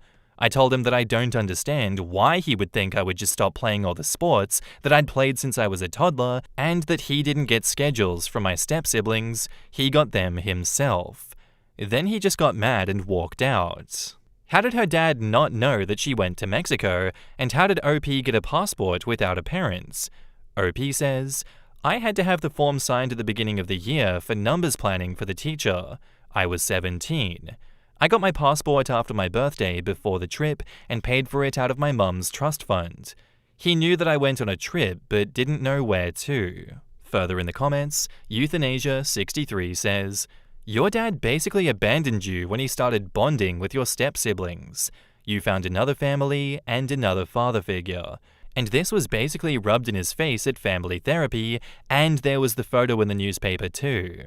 And now he is shocked and probably feels hurt. Well, boo-hoo for him. Well, now it's been spelled out to him, and he can either step up and pay a little attention or be left behind. You're an adult now. You can distance yourself as much as you want to, not the asshole. I didn't know you still did that. Well, yeah, that's kind of the problem, not the asshole. I don't understand how your dad could be so clueless about your life. There was nothing wrong with him wanting a family again, but it feels more like an unhealthy way of dealing with trauma. But that's done now. He's committed to his new family. What's not okay is abandoning the family that he still had after your mother's death. You put a mirror in front of his reality, and he didn't like the way he and it looked. That being said, don't discount therapy. This is a great chance for you to reconcile your own emotional wounds that have never had the chance to heal, whilst also providing a platform for your dad to grow and become a better dad again. OP replies, I think he's a great dad to the kids that he has now. I'm really not interested in any kind of relationship with him. When I see him, it's like an old friend from first grade. I remember him, but I don't care to have a conversation. I really love the people that I have in my life now. What happened after the therapy session? Did he try to talk to you? What's it been like at home since then? OP says, I'll probably do an update soon, but basically I'm not allowed to go to my friend's house anymore because he says that her parents are a bad influence. He says that I never told him anything about what I did, so he shouldn't be expected to know. His wife says she just wanted a dad for her kids and it isn't her fault, which is true. My step-siblings have been nice and said they thought that he knew about my games and would be totally okay with him skipping theirs to come to my remaining games. They have been more mad at him than anything else, and I told him that if he can't go to mine, then he doesn't need to go to theirs. And he said that they were being brats, but they don't care. Back up to the post. Update got deleted. Basically, I'm getting some info on my trust in siblings that it paid for. My friend's dad tried to confront my step-siblings about why I can't go over anymore, but he just shut the door on him, and I check in daily with my friend or her parents via phone. My step-siblings are all mad at both their parents and are being very supportive. I feel like at this point, if you don't want a relationship with him, you shouldn't continue to try and foster one, and you shouldn't be locked in the house with this guy. You're 18 now. You're an adult. He can't force you to live with him. He can't force you to go no contact with that family. I know how you're feeling, and it's not great to have a parent just not know anything about your life or what's happening or who's in your life or not show up to your events. Part-time parents ain't the go. Your feelings are valid in that, they've missed out on so much, and to have an event like that with the newspaper crop up, yeah, that's got to be a gut punch for the part-time parent, but they only have themselves to blame for that. If his coping mechanism for the trauma of the last family was to dump that family and start his new one and completely just forget any of that happened, that's on him, but it's on him for the consequences of his actions to bite him in the ass. I can see this going many ways, but you didn't ruin family therapy. If anything, he is the one ruining family therapy and continuing to ruin family therapy. What is his issue? And now, onto the update. Update because a lot of people were worried about me not being able to get my things from my bio-father's house and going back to therapy. Turns out it's not even necessary. After my last post, my stepmother, SM, wanted us all to go to the lake house. That's her happy place / safe place / sanctuary that she says is her answer to everything. She wants the boys out. She sends my bio-father and her sons to the lake house. Time with her daughter? Lake house. Time alone? Lake house by herself. She does photography there and she's right. It does look like a postcard 2-story cabin-style house. But they never took me for the girls' or boys' trips there, only when everyone went together. My step-siblings won't call my bio-father dad anymore. My stepmother asked if he isn't their dad and she isn't my mum, why they are even married. Bio-father asked if she wanted a divorce, and she said she didn't sign up for this drama. They argued and we went to hang out by the lake. We've been getting along great now against the parents, which I didn't see coming. Anyway, we went back to therapy yesterday and my stepsis brought up that they're getting divorced. Bio-father said not if they can work it out in therapy. Therapist asked if it could be amicable, because it's obvious that they're cold to each other. Stepmother said that her kids could see bio-father, but she just wanted her place. He said that wasn't possible because it's actually mine, because my mum had it before they were married, and it's a part of the prenup. Stepmother was livid and ugly cried, mad all the way home. Then she asked about the house that we live in. Bio-father tried to get her out of the kitchen, but she screamed, and he admitted that my grandpa gave it to my mum as a wedding gift before they were married. Turns out he won't let me move out because the house is actually mine since I turned 18. She said split the savings because they'd been living way below their means. He told her most of the savings and certificates of deposits were accounts set up for me by Mum's parents. She's been crying in her room and says I'm selfish for not letting her have the lake house that my great-grandpa built and gave to my grandpa who gave it to my mum.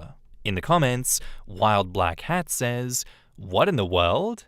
So she never put a cent towards those and somehow never asked herself in all those years how the assets would be split in the event of a divorce." OP replies, "I doubt she ever thought about divorce until last week. Everything kind of exploded. Since they don't have a prenup, she probably thought that she got half of everything. Get a lawyer and have a financial audit done ASAP. Has he been supporting the stepmother and stepkids with your money? Track every expense he's had and how he paid for it. Your previous comments about you paying for the car but he paid for the insurance is most likely incorrect. He probably paid for the insurance with your savings. As others stated, start charging them rent or kick them out. It would stink though because the stepkids now support you, but they are her responsibility." Wow, so your dad was just trying to secure his place financially by therapy because you're now 18 and kick them out and take their luxuries.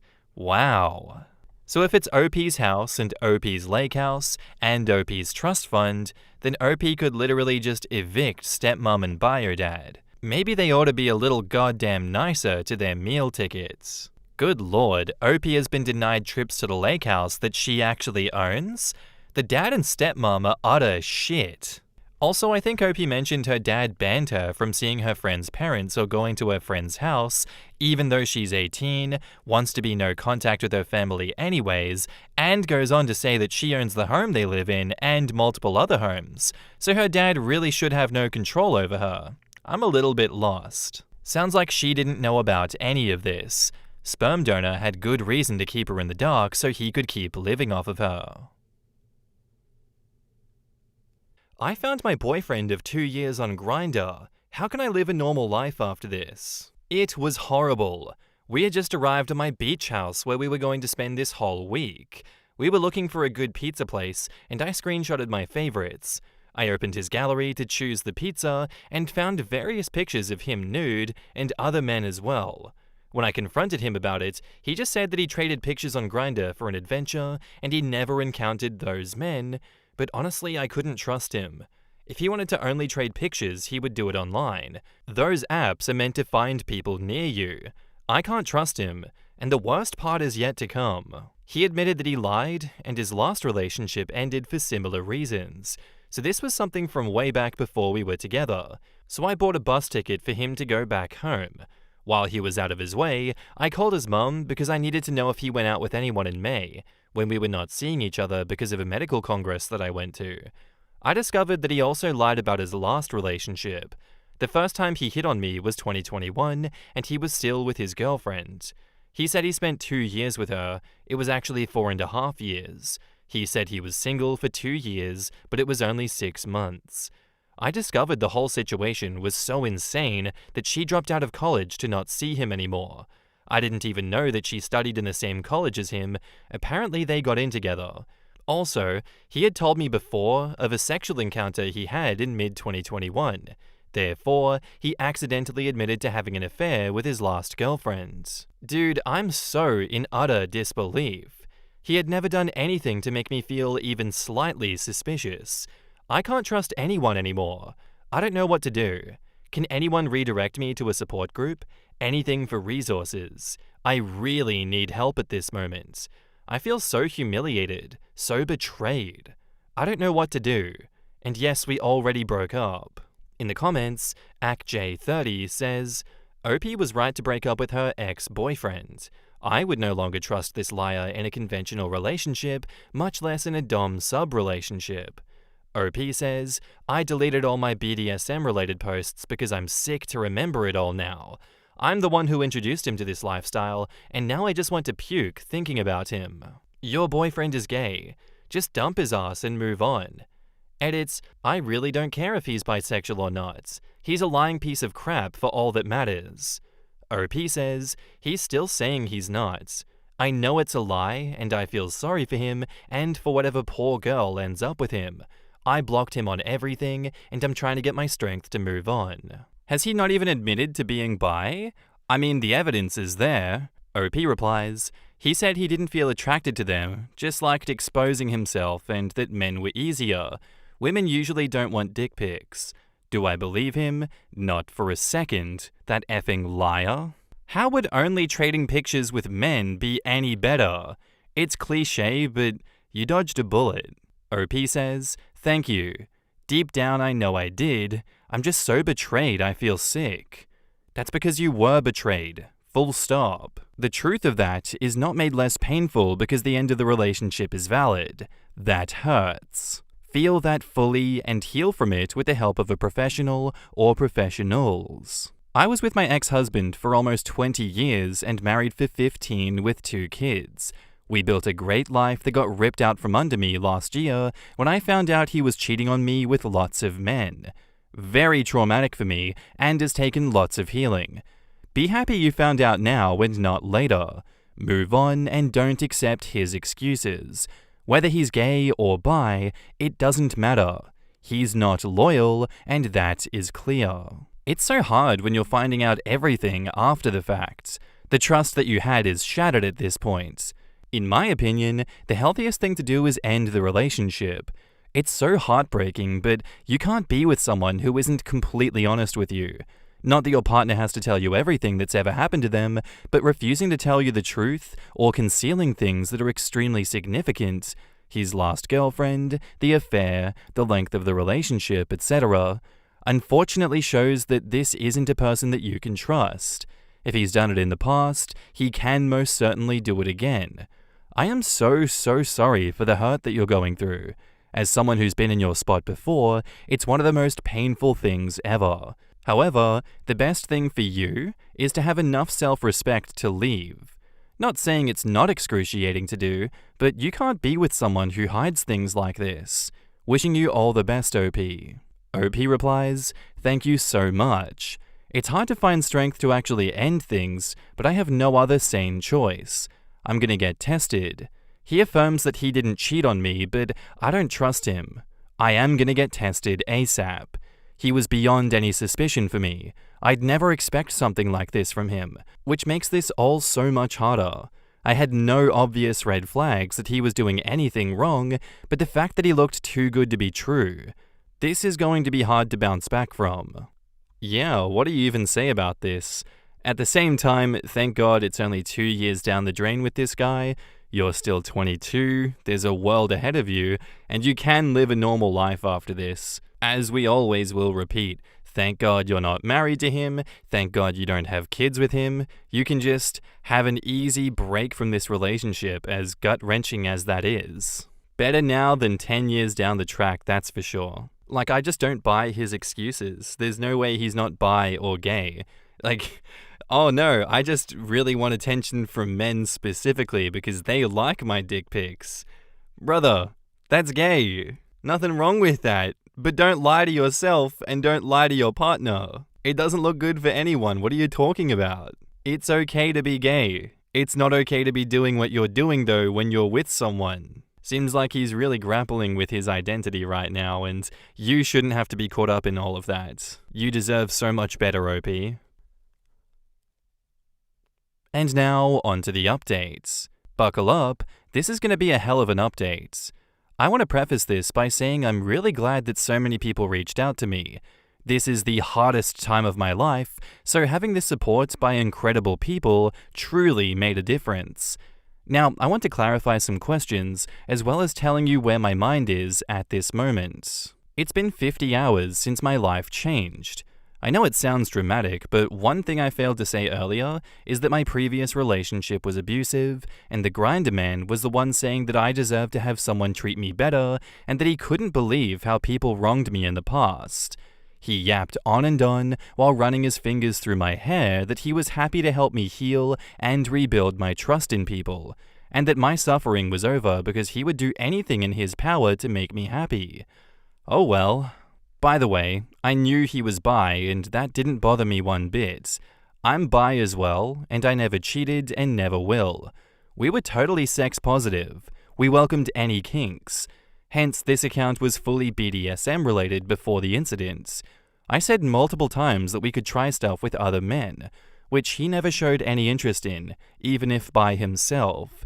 I asked him multiple times if he felt attraction to anyone else, and that if he did, it was fine as long as he told me before pursuing anything. He always denied wanting anyone else and wouldn't stop telling me how having sex with me changed his life, that he never knew that one person could satisfy him so much sexually, and he couldn't fathom being intimate with anyone else. Oh well. Okay, now back to everything that happened. When he left my house, I called his mum to know if he was at his place during certain dates where I know that we weren't together. She said he barely got out and asked what happened for him to leave our trip so suddenly. I told her everything.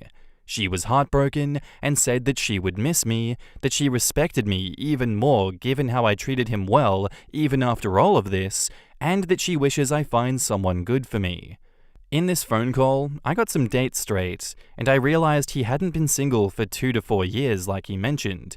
He was single for 6 months, barely. We had 3 phone calls since he left. The first one was a sob story.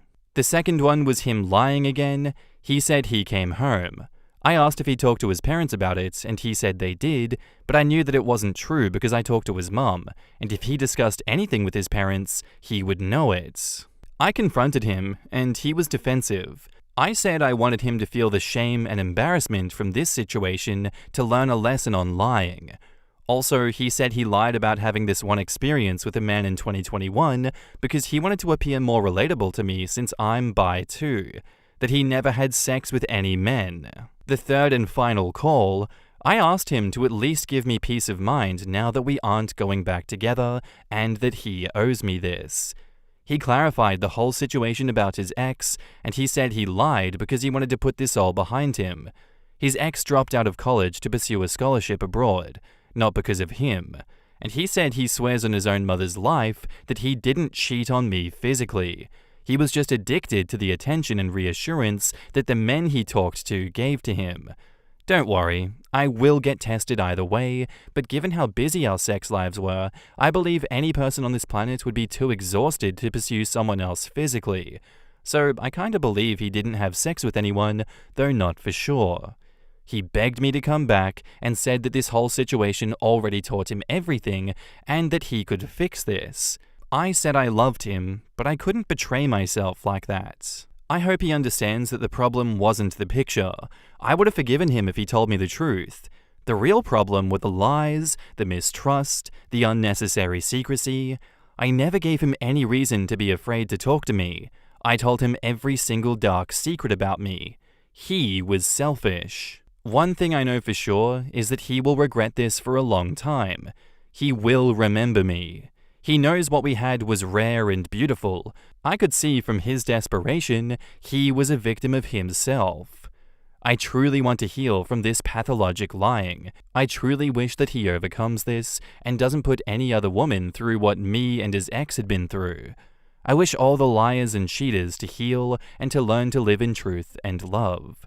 That's the path that I'm going for, and those are the people that I'm seeking out at this moment. In the comments, Beneficial Agency 443 says, "The law expands. But seriously, good on you. I'm genuinely sorry that you need to experience this. By your writing, it seems like you're handling it so maturely, I just forgot that you're struggling. Take care of yourself. You deserve it." And OP replies, "I think I'm relieved I found out. The thought of staying with someone like that without my knowledge scares me a lot more than leaving a lying asshole. Thank you. I hope you have an amazing life and never go through something like this." If we act like we buy the never physically cheated parts, I've been in an identical situation. I get it. I forever go back and forth on how much I believe that. Just realize that if you weren't such a uniquely high sex drive person, he would have physically cheated, considering his morals were already shot to death in every other regard. But personally, I think he did physically cheat, and his lack of morality is causing him to still lie in the aftermath of the breakup to save part of his ego from the overwhelming shame that he's experiencing right now. In my opinion, this is most likely. All he knows is lying. It's the only way that he can pretend to like himself. You deserve the best. Good luck. Feel free to DM if you want to talk to someone who's been through the same. OP replies, "That's also what I think. If we had sex less often than we did, he would look for it somewhere else. We can see that he holds no value on trust and loyalty. I don't even know who he is.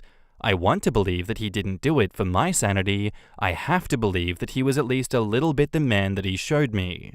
As good an ending as there can be for this sort of thing, I will say be careful. Manipulators of this level, especially ones that lie to compensate for their insecurity and self-loathing, often find it hard to let go and admit defeat, as it were. He will potentially be a lingering smell that you have to force yourself to ignore. Don't let him use friendship or the need for support to be an avenue that he uses to creep back in either. You can see that he started with the love bombing already. The "this taught him everything" thing was him saying what he thinks you want to hear. But it's just proof that he'll use even positive growth as a way to manipulate you. OP says, "He would start begging and crying out of nowhere, and then when he saw that I wasn't falling for this, he would stop and keep a straight face. It was scary. I never thought of him as manipulative, but it was clear he was." Some people lie so much, even when they don't know their own truths. Her ex is more mixed up than a loaded blender on a roller coaster and twice as messy. But he knows enough to consciously go after vulnerable people. That makes him a dangerous asshole. Yeah, the thing that worries me the most about this story is the last ex dropping out of school to get away from him. Because you know he's lying about his version. And OP still thinks what they had was beautiful. I'm not sure this is over, even with her.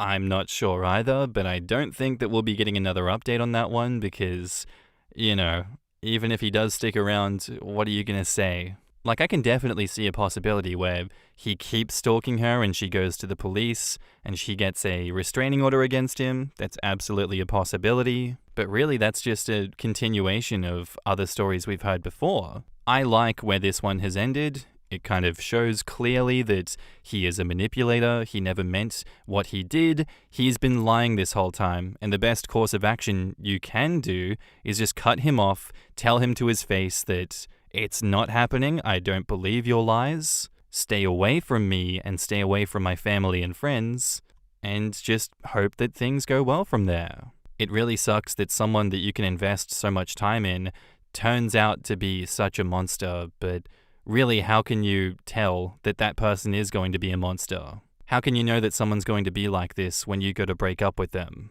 I guess that's just the gamble that people make when they enter relationships with other people. You hope that they aren't like this man. Or the woman version of that man. You hope that that doesn't happen either, but it does. All that to say, keep yourselves safe out there, guys. I really hope that this doesn't happen to you.